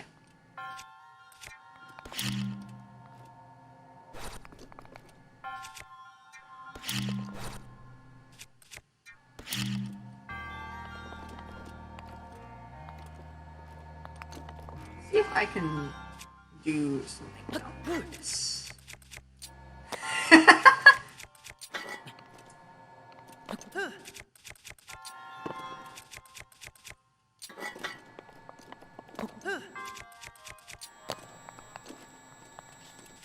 Yeah. Honestly, I've heard the idea that what's going on is that I've heard that it takes place before Zelda 1. Oh yeah, right. Forgot it needs to do that. But yeah, actually that's a very good point.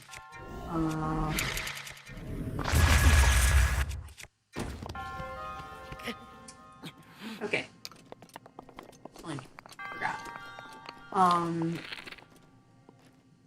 Circle bomb first.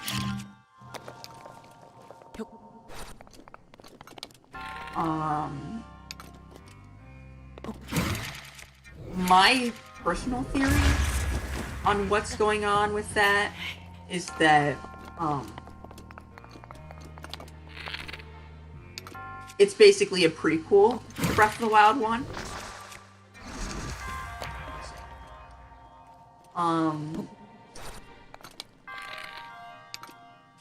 And it basically is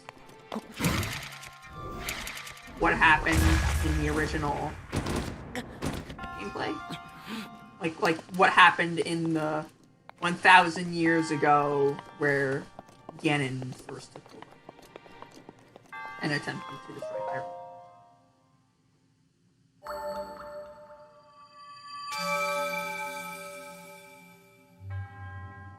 But yeah, your idea works as well.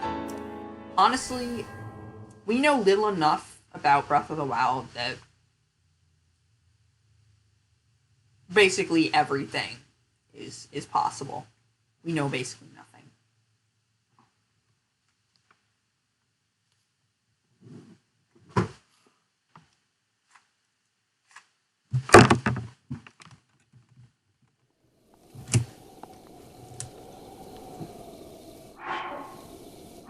Alright, there we go.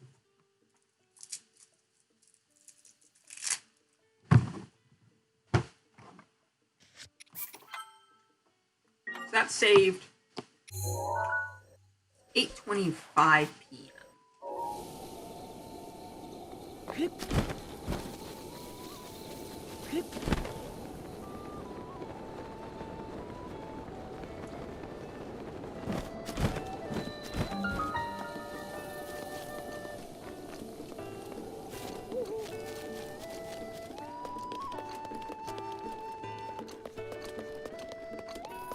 I think the fact that the map changed when we arrived is more because of gameplay reasons. Because Hyrule Castle, in comparison to the rest of the game, is very three-dimensional. Could theoretically be a flying island. I mean, if I remember correctly, that's what happened in the,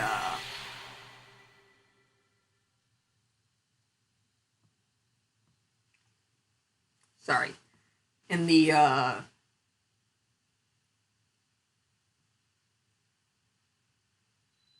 in the trailer. Alternatively, it could just take place in a timeline where Link skipped the Sheikah Slate and or the tower. And that's why the towers never rose up. And just speed run straight to Ganon. That'd actually be kind of funny if it like took place in a speedrun timeline where Link just got out of the Shredder Resurrection and just killed Ganon in 30 minutes. I like them. They have good drops. I adore monsters.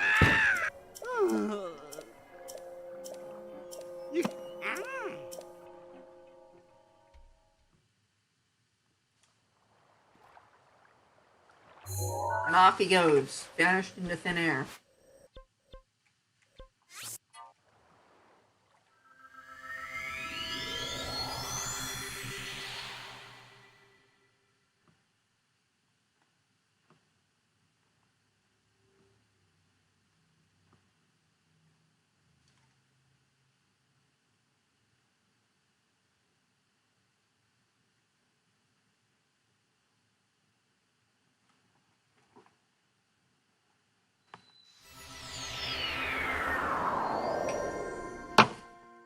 Alright.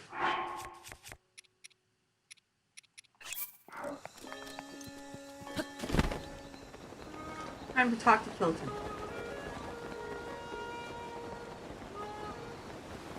Get his little hammer.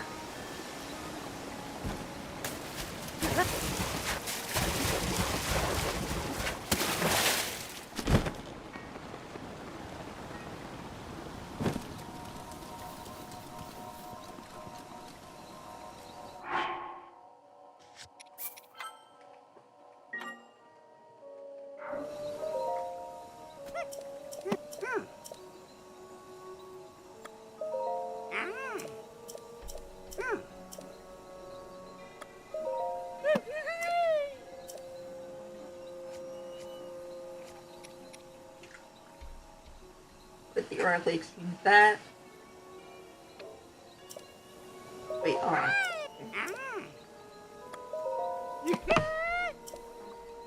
So she knew at least something.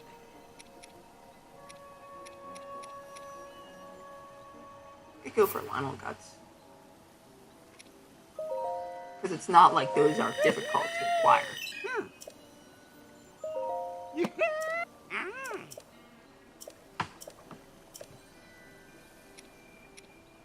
There we go, it's perfect!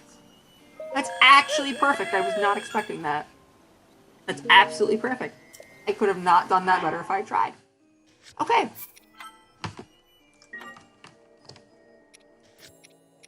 Time to drop everything. Except for a single Savage sword. And then it's time to do the durability duping glitch again.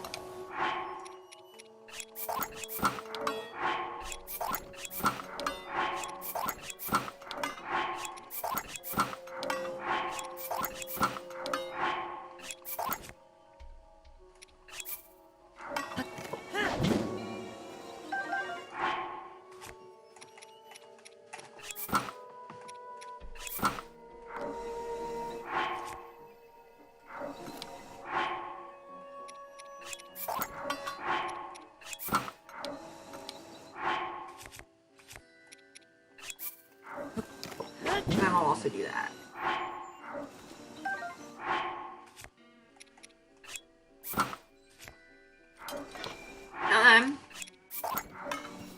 Here's the part where we do everything.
Wait, what? That wasn't supposed to happen.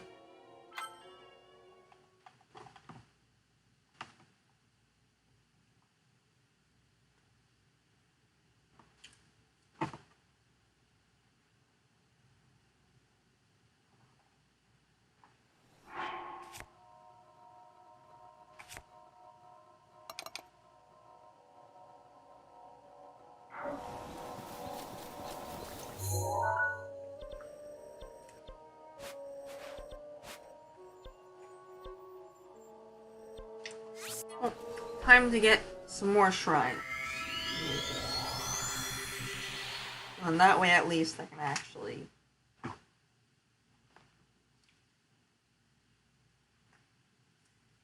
really, if I wanted to.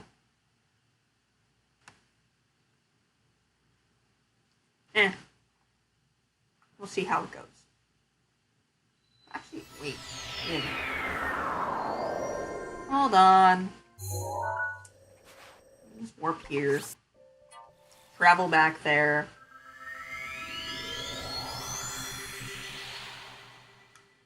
I can hear you. I can see you. I'm still here.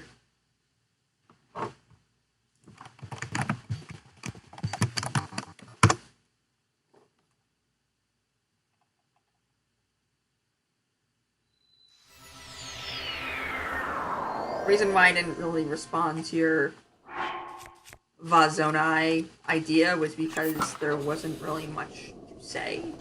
If that makes sense. Like, there wasn't really anything I could add. Okay, good.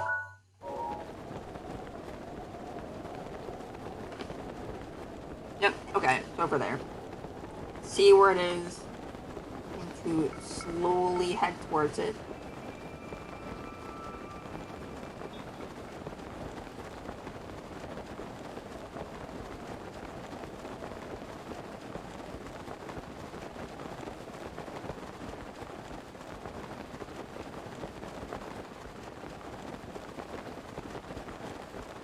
This shrine, then there's another shrine slightly to the west, which I can get. And then after that, there's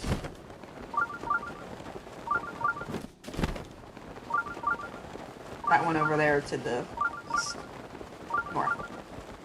Help, I'm getting my directions mixed up. I don't know where I am.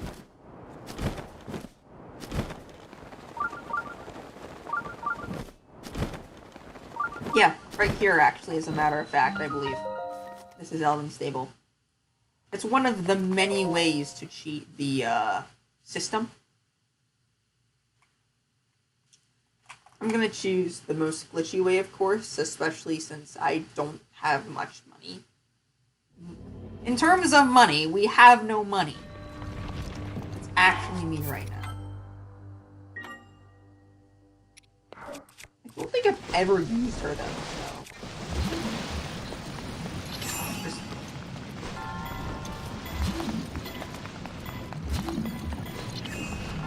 I don't think I've ever actually fought her. Nope, nope, no, no! Herp, herp, derp. Herp, derp, I'm being stupid. Don't be stupid, it makes you dead. Don't be stupid, it makes you dead! Herp. There we go. Okay. That was all I needed. But yeah, that is the ever so slight problem. Having no motion controls. Adjusting easily to stuff becomes like basically impossible.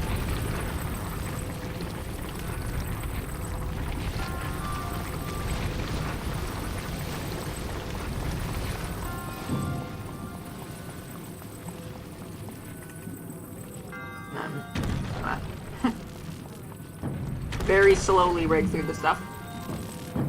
Get the ruby. Did it fall into the lava? Did it seriously fall into the lava? Are you joking? Is this just some cruel joke?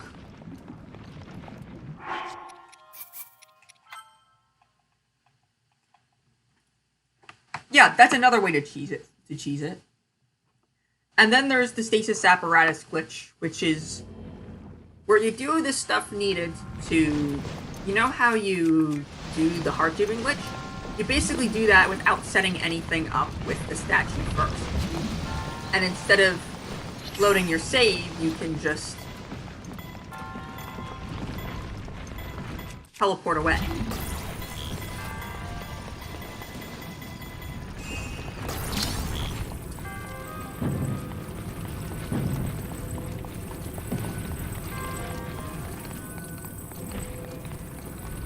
There's a lot of ways to cheese the fire, you know. There's the two-hander way. There's that way. There's the what was I saying? There's the stasis apparatus way. There's the intended way, which is just getting a fire elixir like a normal person. There's the head in from the west, from the west way, and only take like 2 hearts of damage way. That's combined with the two-hander way for extra. Oh, that's annoying.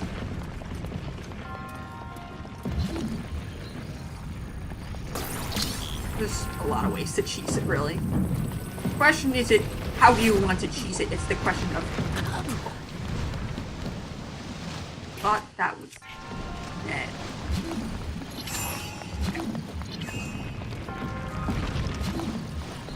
You mean the DLC?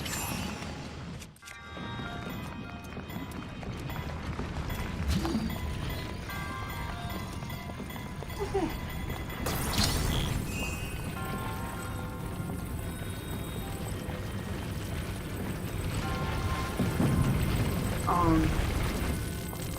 I have the DLC as well. You'll probably see me attempt the Trial of the Sword at least once. Probably more likely several times.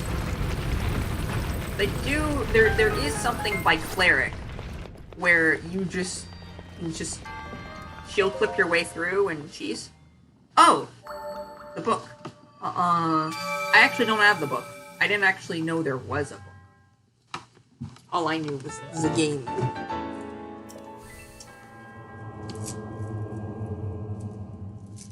But yeah. DLC actually makes Breath of the Wild much easier. Because... Master Mode aside, of course. Because... Well... Phantom Armor plus Majora's Mask is hilariously broken.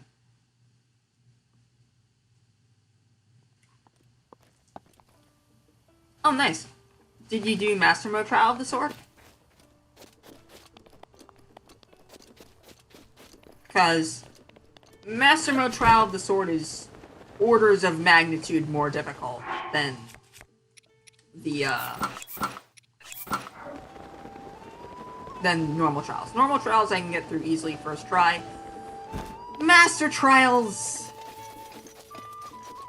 I've done it before. I can do it again. But it's honestly just a miserable experience. And I would much rather just not have to worry about it. Just the healing is so dumb. You don't get any better weapons. Well, actually you kind of do, but you get very few better weapons. The healing makes it even dumber than it normally is. And Master and floor 10 of Trial of the Sword. Oh, nice. It's actually really impressive. So, but in any case, floor 10 is so unbalanced, I'm honestly not sure if the devs actually playtested it. I mean, they obviously did, because they added weapons that weren't there in normal mode. But it really feels like they didn't playtest it.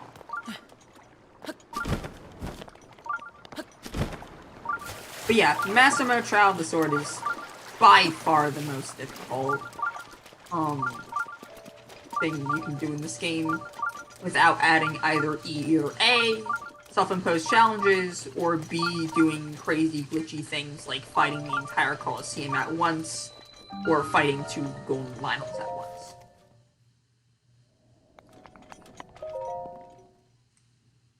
But yeah, it's rough. It's very difficult.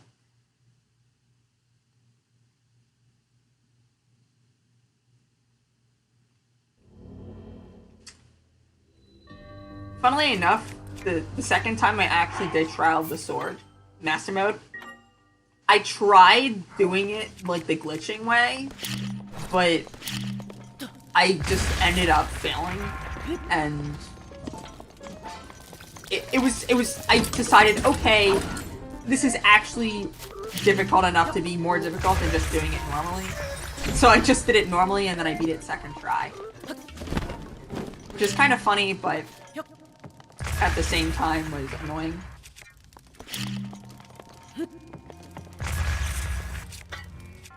Honestly, beginner trials is the dumbest of the 3 by far. Final trials is actually normal. It's actually okay in terms of difficulty. Final trials is still kind of difficult early on, but it gets better later on. Just kind of wish that they buffed the enemies to be better at attacking, rather than just be damage sponges. Because being damage sponges isn't fun for anyone, and yeah.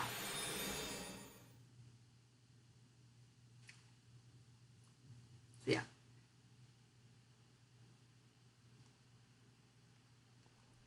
Have you done any permadeath runs? Oh, that's interesting. I don't know why the pin was so far off.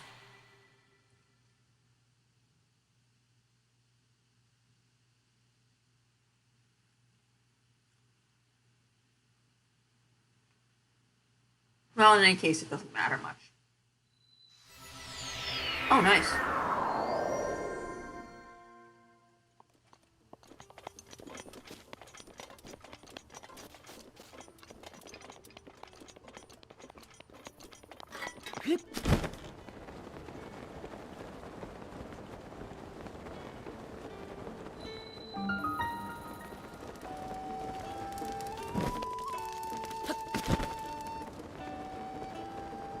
Honestly, what boggles the mind about...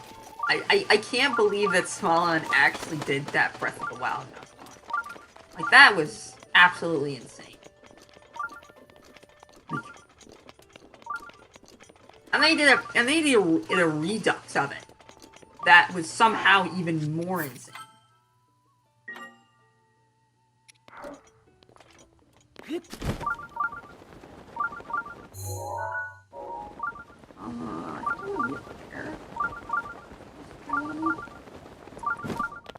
Nice.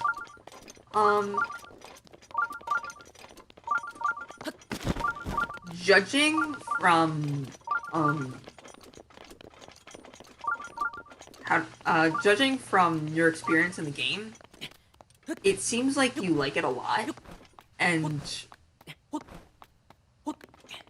I would advise, I would kind of advise streaming it. Like, I stream the game mostly just because I find it very fun and entertaining, and I have like 800 hours in it, so I figured that if I'm gonna spend that time anyway, I might as well spend it.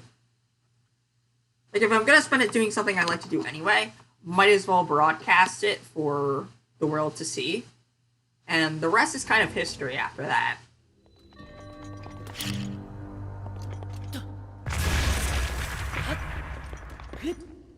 Passing the flame.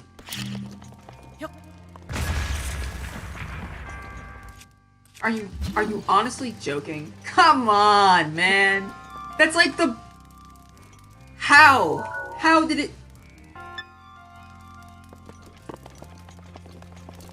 Okay. I don't actually remember the shrine by their names. I just remember it by most of the shrines by, like, what they have. So, like, I wouldn't remember this as Ta Mul. I would remember it as Passing the Flame, or the one where you just have to break boxes with bombs.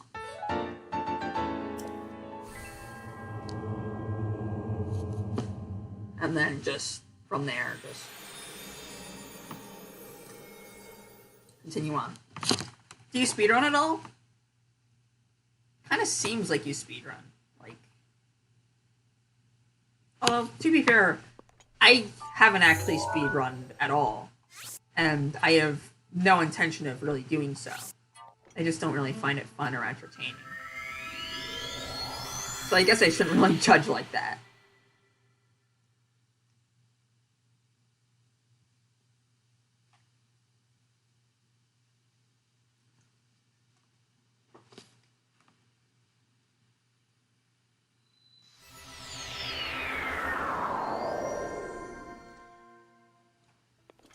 Alright, time to head to that shrine right there. That's not a shrine, that's a tower.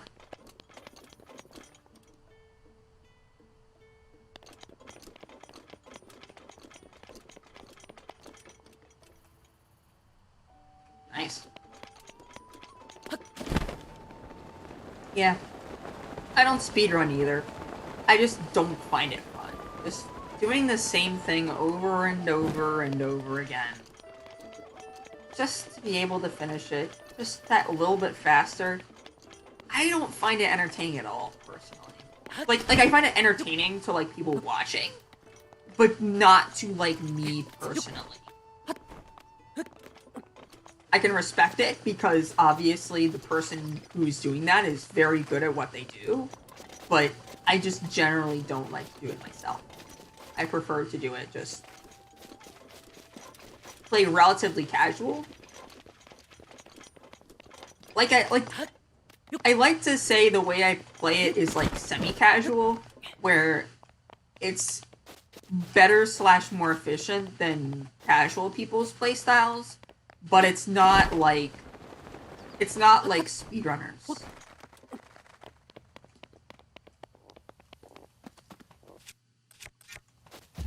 I'm not, on Mifa X Link, I would say they probably make an okay pair, but the fact, unfortunately, she's been dead for 100 years, so that ship has kind of sunk.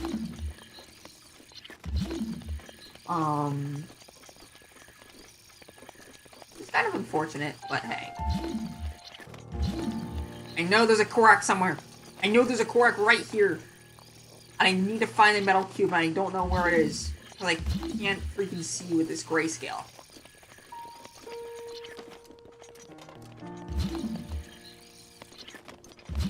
Oh, derp. Derp, derp. It was right here. You can see it.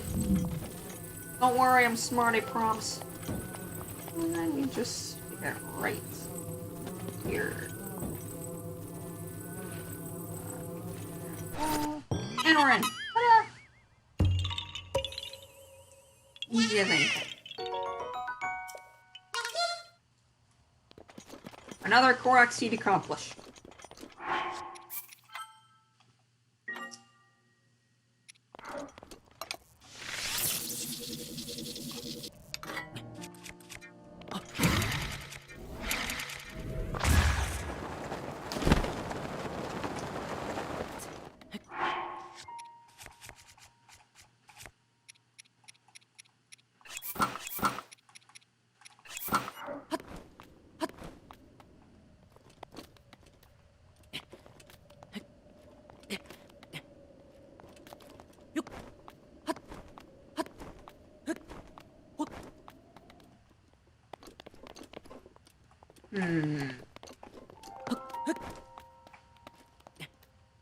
Next Sonic game.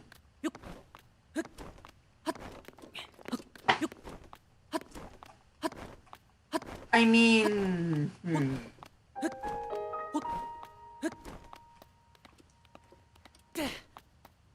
Uh-oh. Oh, down I go.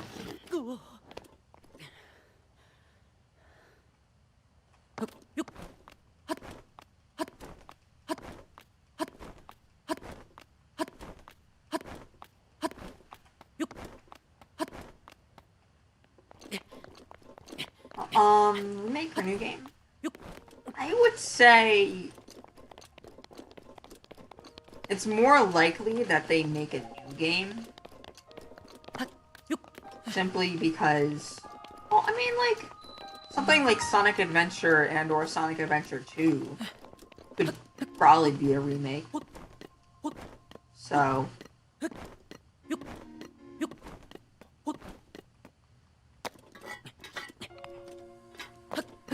I'm not sure.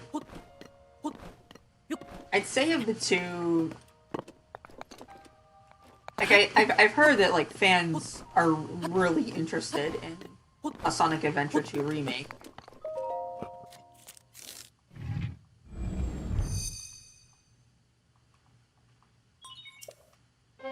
So yeah, I'd say that of the two, remake is more likely. I can't tell you that for sure, but it seems more likely.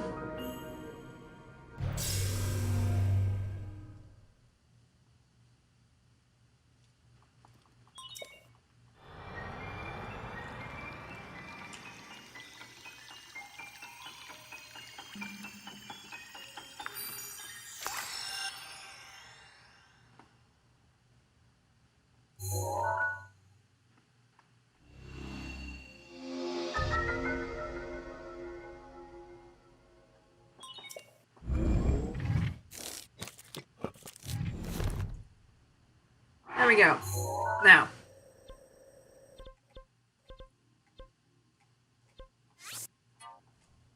Time to get more stamina.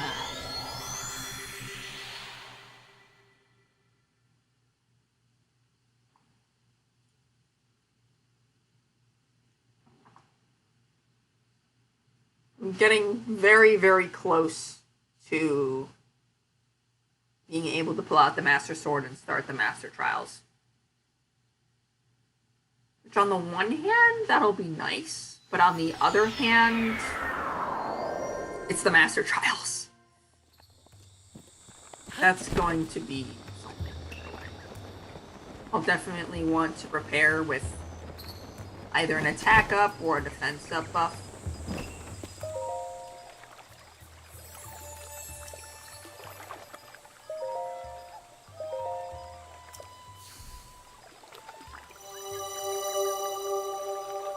Yeah.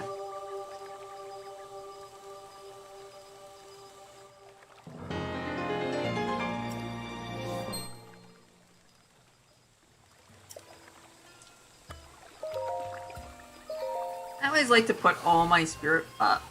That was sort of remake.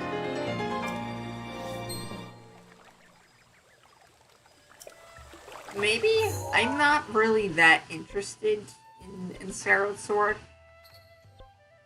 Funnily enough, the only Breath of the Wild, the only Zelda game I've actually played is this one. So, I guess, maybe... Like, I've heard that Skyward Sword has a lot of bad mechanics. Like, the stamina running. Why? Why would you do that, Nintendo? At least in Breath of the Wild, you can increase your stamina. So Skyward Sword, you can't even do that. So yeah, I don't know. I couldn't tell you. So, time to do stasis apparatus glitch. Except this time, we're not doing it for heart duping, which is the first time ever I've actually said that sentence. We're doing it so that we can get immunity to temperature. Because the thing about stasis apparatus is that as part of what you do to cause it, it basically makes you immune to temperature for whatever reason. And then examine, delete picture, hold an item, stop holding an item, and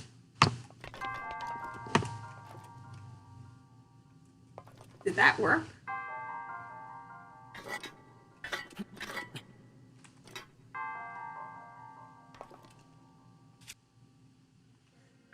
Oh. Oh yeah, it did work. Herp derp, I forgot. I can't actually...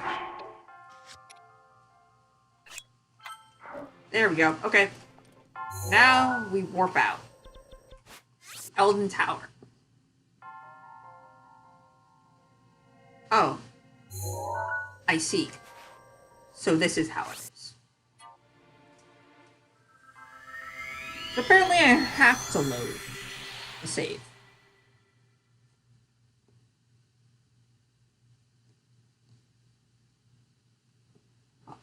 The Pro Controller that I'm using is actually a wired Pro Controller, so it doesn't have motion controls, period. Which is why,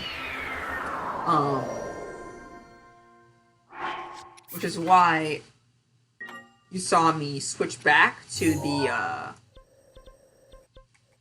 Joy-Cons for that one apparatus shrine.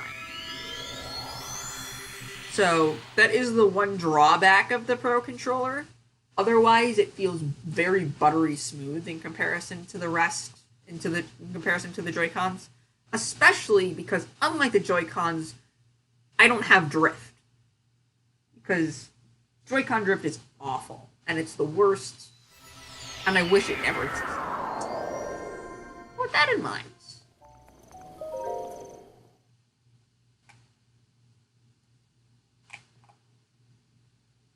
Time to actually do this again, correctly. And actually reload back to Elden Tower this time. You go up to it. Examine, delete. Hold, unhold, memory. Elden Tower.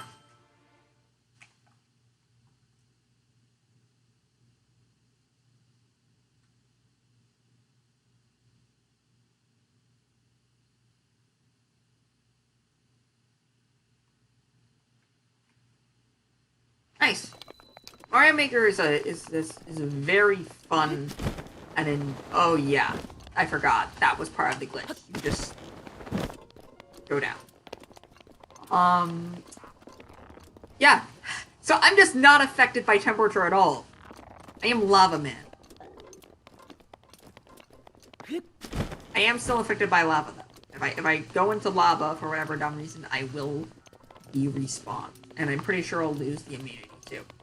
So, best to not let that happen. Also, I am going the wrong way.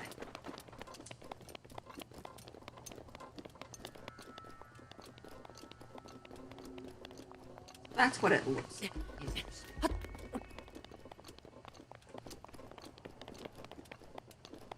Time to just... oh no, Forgot. Paraglider is useless here. Only way to get rid of the paraglider glitch is to get rid of the stasis apparatus glitch along with it, which means either one, reloading a save.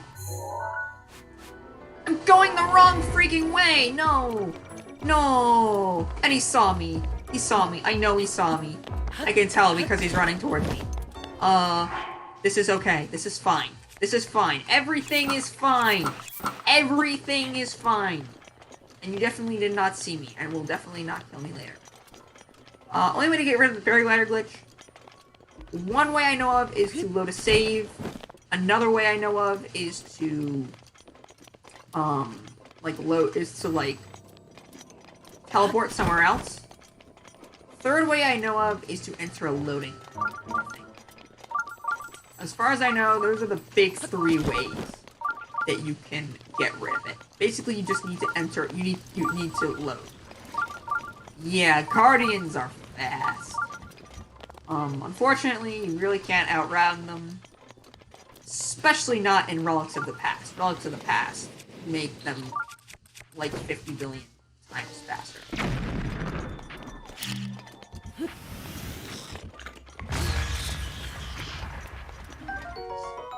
Soccer balloons. That's the first time I've ever gotten them this run. Well, actually, it wasn't. I got them previously. The thing was, I loaded my save soon after due to separate reasons, due to other reasons. Yeah, Guardians are fast.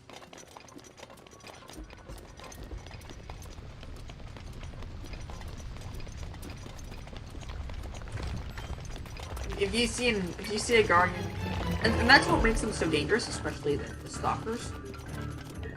If you don't, if you can escape their lasers from far range because they aren't hit scan, but if you're close, there's basically no escape.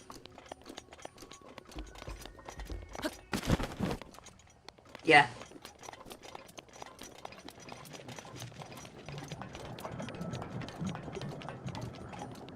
And of course, as it turns out, my experience and stuff with parrying actually gets worse the closer I am. Like, if I'm far away, I can see the blast, and I know that and I know how fast it is, and I can use my monkey brain to figure out where it's gonna be. But without that? No. I don't have any of that.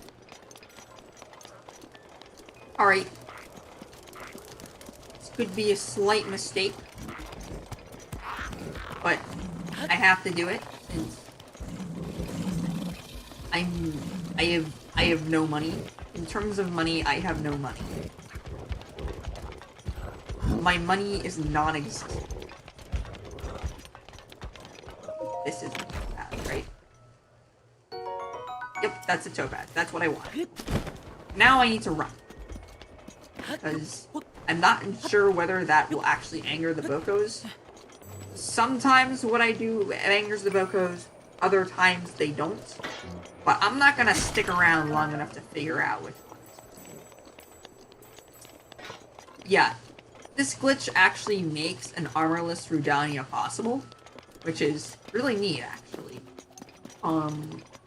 You need to use manual saves in order to do so. Most of my challenges disallow that, but oh no, I'm gonna hide under this rock.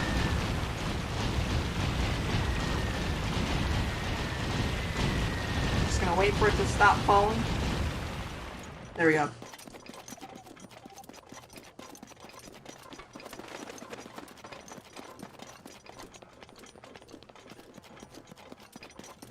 Well, Meadow's possible anyway, just by... Well...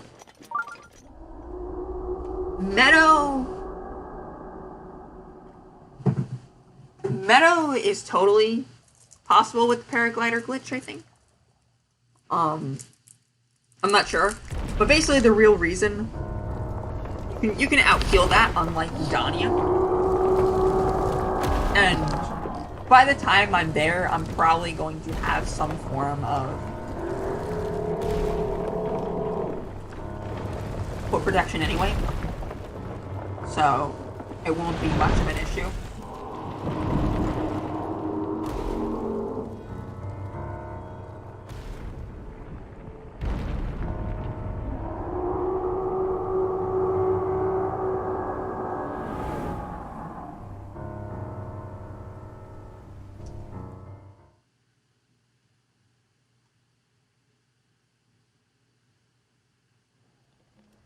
Yeah. I was planning on doing the Morris next anyway, simply because it was closer. Please, I need money. I need money. Give me money. In terms of money, I have no money, and I need money to actually be able to live.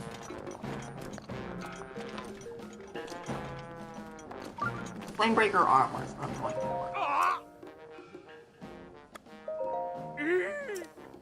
You don't say, good sir. Okay. 180. 480. That's like nothing.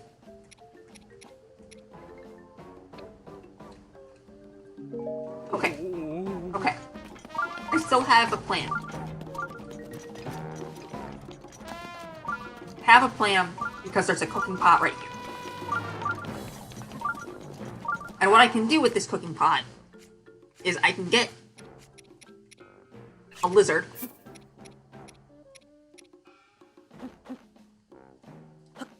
Some Lionel hooves. And cook it up in a stew. I can get this, which is technically useless, but it's actually not, because what I really want to do is I want to sell it to this guy. Because I know that elixirs sell for a lot. Like an absolutely hideous amount. 570. More than enough for what I need.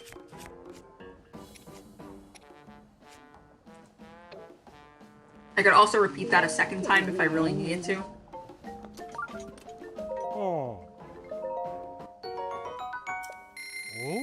600 rupees.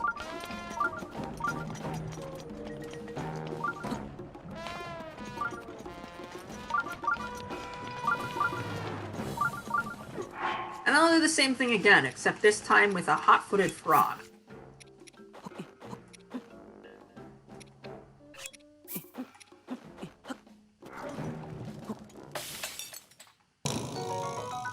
Wait, what? Seriously? Why? Uh-oh.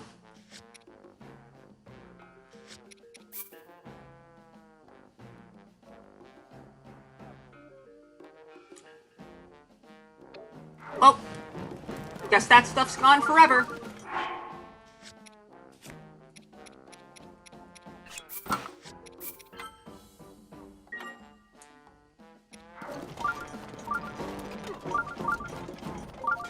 Favorite divine beast. I would say maybe.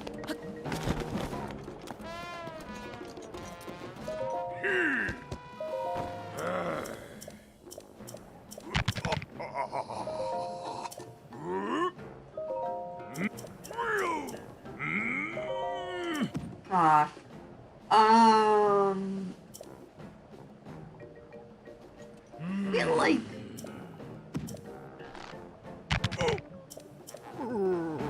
I feel like Niboris overall.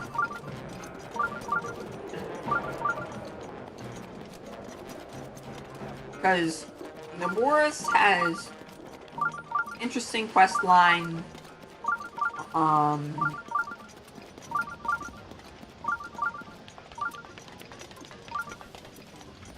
The actual task for the Divine Beast itself is... Wow. Huh. That might have been a mistake. That may have been a slight mistake on my part. Because now that I went through a loading screen, it's gonna remember that I'm in the heat. Well. Yep, okay, that's a rip. I'm still okay, but that's kind of a rip. That's an L. Alright. Now, okay, brain, let me actually be smart. So, what was I saying previously? Something about... Oh yeah, Pair Divine Beasts.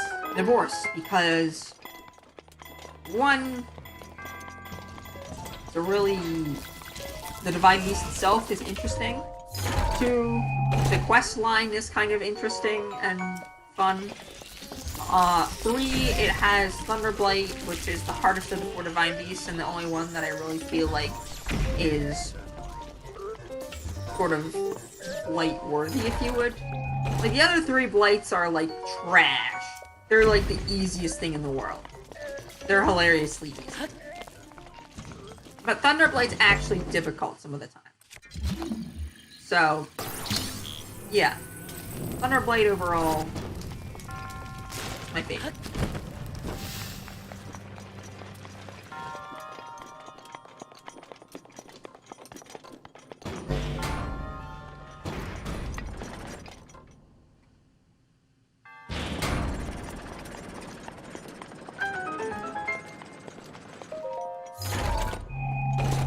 Yeah.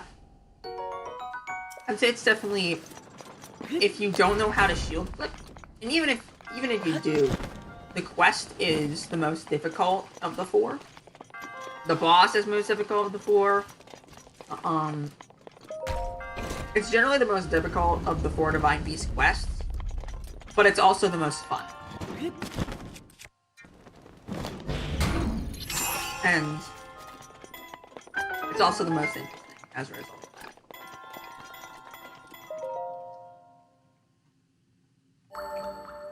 I just wish that, like, for Ganon, Thunderblight would be the first Divine Beast rather than the first Blight rather than the 4th, because I've had so many times where, like, I do a run of Ganon, I get through all 3 Divine Beasts easily, and then I die at Thunderblight. And then I have to waste like 5+ minutes getting to Thunderblight again. And it's the worst feeling in the world.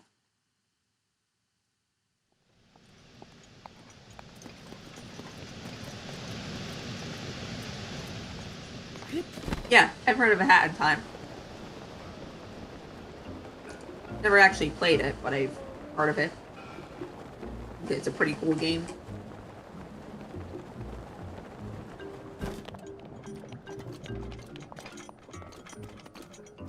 I've been smarter now, like, all of my Lionel stuff is gone forever. Which is kind of a huge L. Ooh. Ah. 690. I'm just gonna sell one of these. Ooh. And hopefully that won't bite me later on. Oh. Flamebaker boots. Now I have everything I need to actually live and prosper.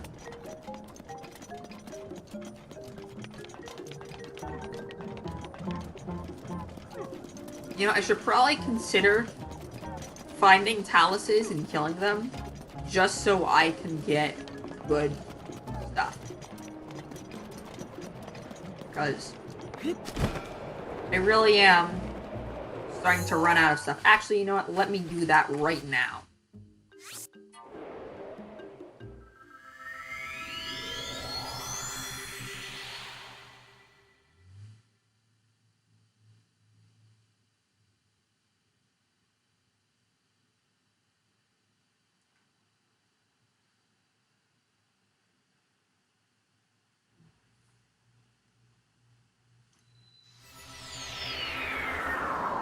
Honestly, Vintage, I'm just so glad you're here because you are like the first non-IRL friend to actually come here in like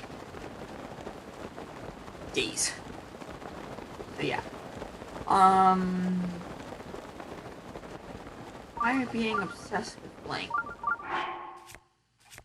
I'm not sure. I don't think Paya is that obsessed with Link. Maybe she is, I don't know, but she at least doesn't seem that way. And also, just in general, she just...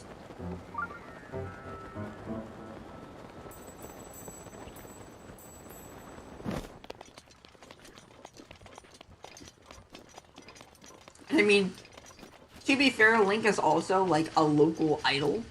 Like, he's the hero of time, he's the guy who's going to save us all from the calamity. So it's only natural that you'd be slightly obsessed with the guy, you know?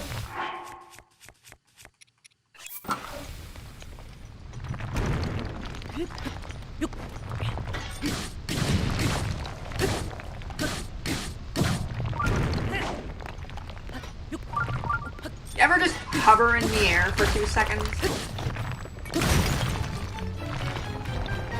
Yes.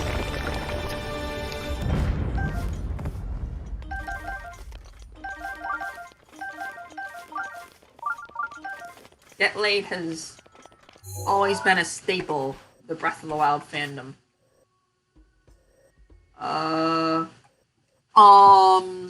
Excuse me? Okay, there it is. Dude, I honestly couldn't see the shrine there for a moment.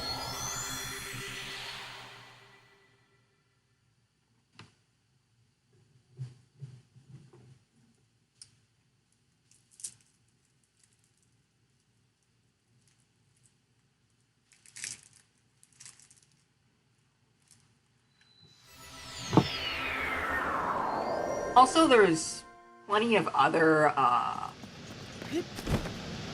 YouTubers, Zelda YouTubers, who I like, among whom is Small Ant 1, Limcube, Duplex Link is someone he's a fairly, new YouTuber on the scene, but Yeah. he's very, he's more specialized in combat than speedruns. Ooh. And then there's, the combat champions such as Peko, there's Cleric explaining all the glitches, there's a lot of people other than just Pointcrow. I mean, Pointcrow is awesome, don't get me wrong, but you gotta have some content in case Pointcrow doesn't update for a couple days, you know? Okay, good. I genuinely thought I was gonna lose a heart there. Sad.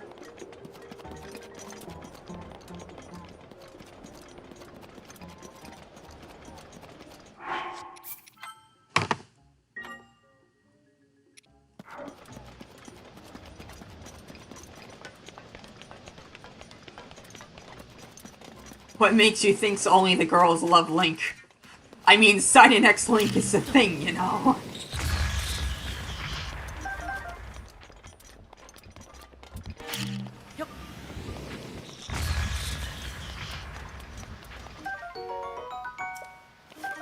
Let's be honest, Link totally has a harem. Like, it's complete with, like, the dense protagonist, no one knowing about it. He has it all. I'm for Majora's Mask, so no one actually sees me. No one actually fights me, that is. I have, like, no defense right now, and I don't want to get brutally murdered by 36 damage arrow to the face. I've generally heard that is bad for continued existence. It's the general rule.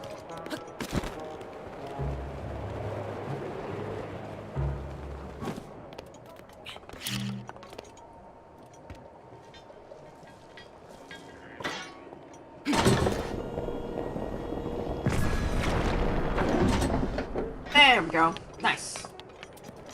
Now I can go and use that. Get some sweet loot. Minecraft. I like Minecraft. I don't play it all that much. It is pretty cool. Yeah. Only my opinion on Minecraft. Not something I have the most interest in, but it's something.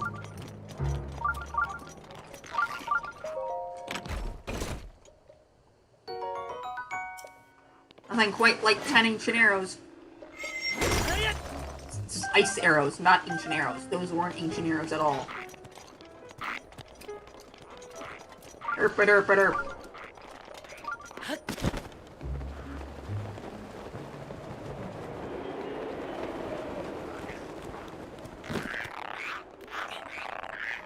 We'll pick up that chest, but I already know it has like a nice bow, which I already have like stuff that's orders of magnitude better than it, so. I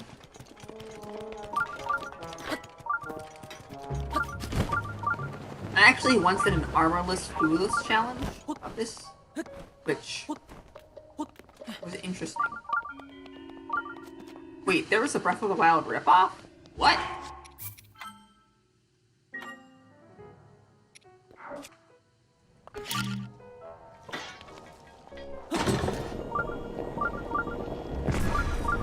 I've never actually heard of a Breath of the Wild ripoff. And you mind explaining?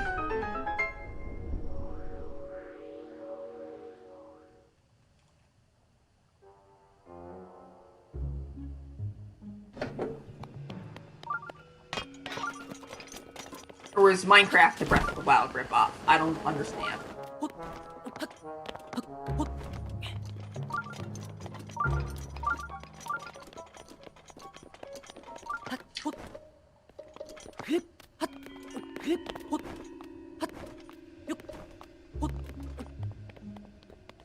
Grok!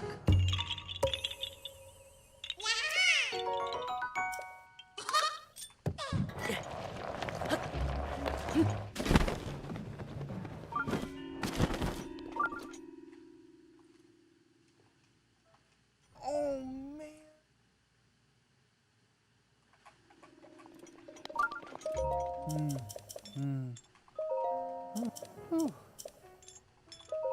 Huh? Oh.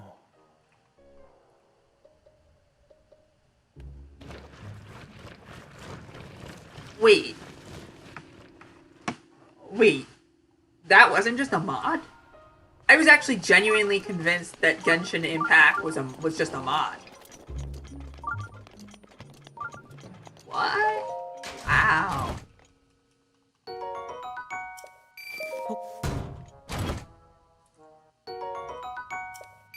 Wow.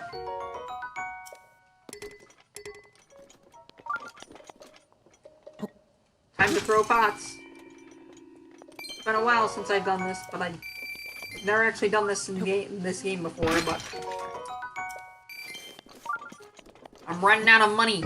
In terms of money, I have no money, and I need money. There we go. Yeah, wow. I've heard of Genshin Impact, but I genuinely just thought that was a Breath of the Wild. Like, that was, like, a mod.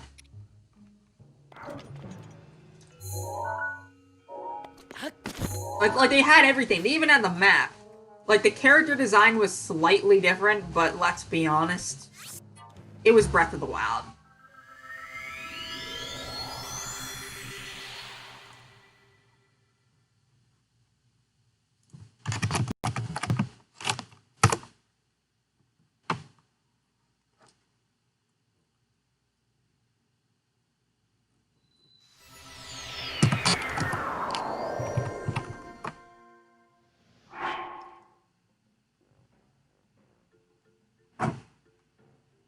That seems interesting.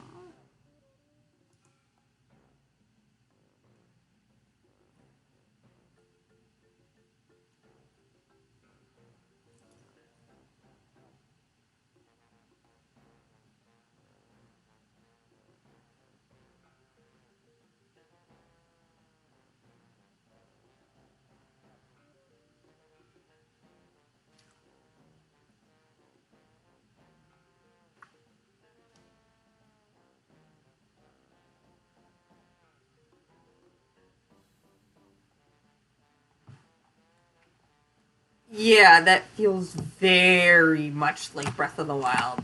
That's literally just anime Breath of the Wild. Although having command of up to 4 at any one time does seem kind of interesting. That is one thing that Breath of the Wild didn't do. Is that going to be like a co-op or I don't know, but like. So that's a. Yeah. Yeah, I just actually looked that up.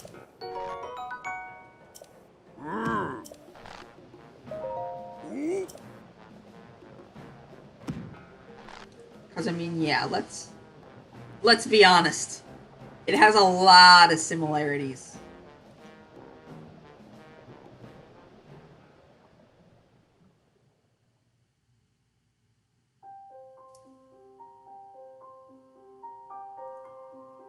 I wonder if they took a look at the map. If they copied the map, then that's just stupid.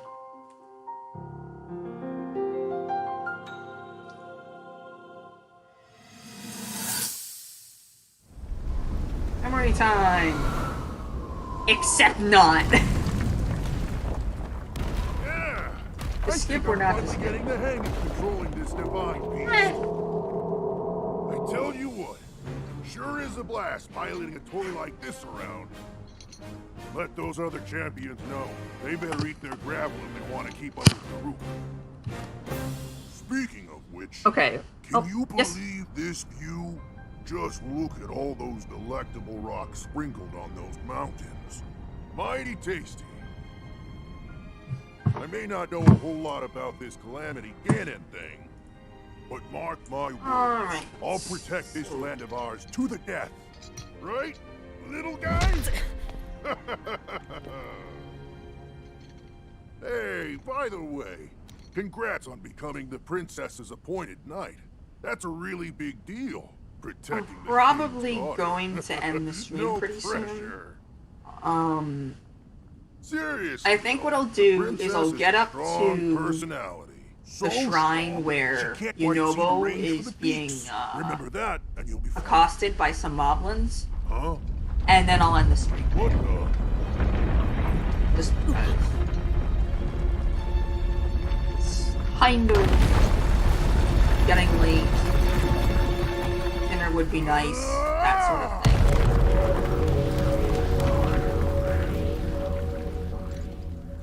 All right.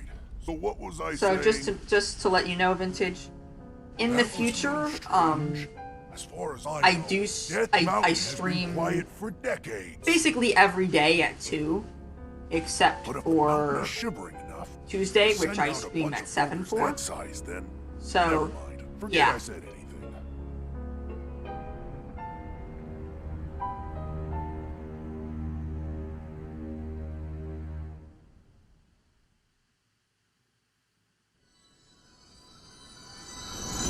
Just wanted to let you know in case you wanted to come back.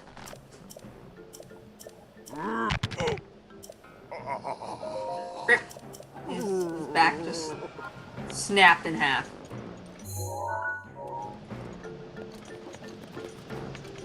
Yeah, have you ever just had your back just snap in half? Yeah, I have. It sucks.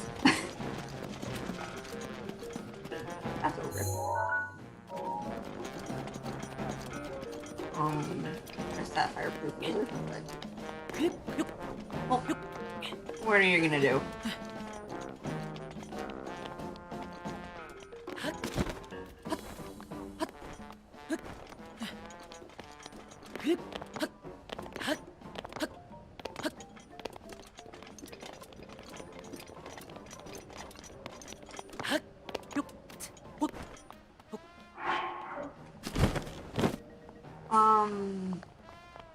Maybe? Wasn't really thinking about being Switch friends. Maybe? I don't know.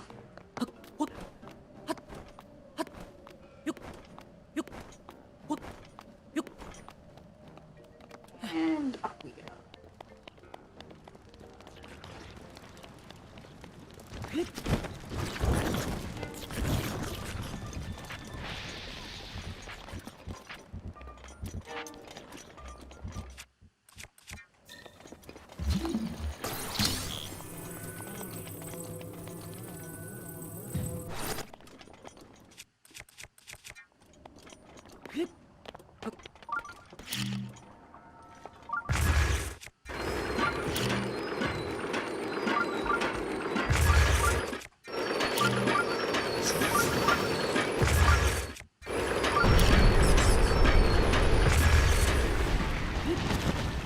And there's the shrine.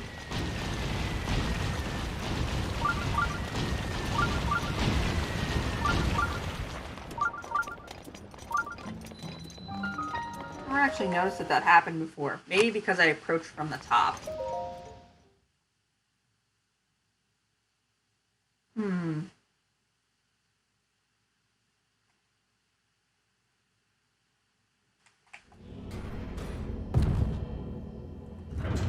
Breath of the Wild 2 having online co-op would be very interesting and honestly very cool.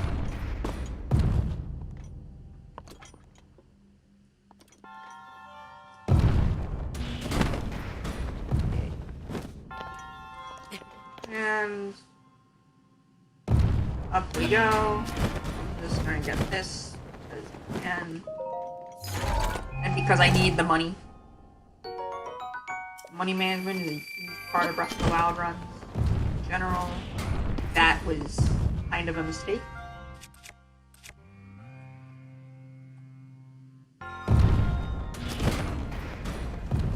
Alright. And then we just... Honestly, Breath of the Wild 2 having co-op at all, let alone online co-op, would be absolutely incredible. It would be crazy. And I would really enjoy it. So,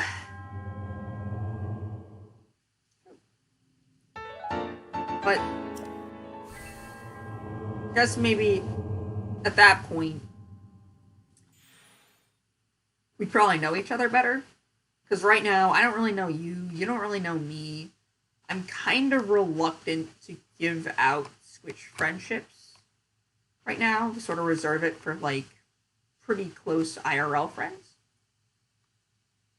So, I'd rather not do it, at least at this time. Maybe later on. And besides, we don't even know if Breath of the Wild 2 is going to have online co-op. So, I don't know. I just rather not hand out Switch friendships easily like that. In any case, thank you all so much for coming to the stream. Thank you, Vintage, especially.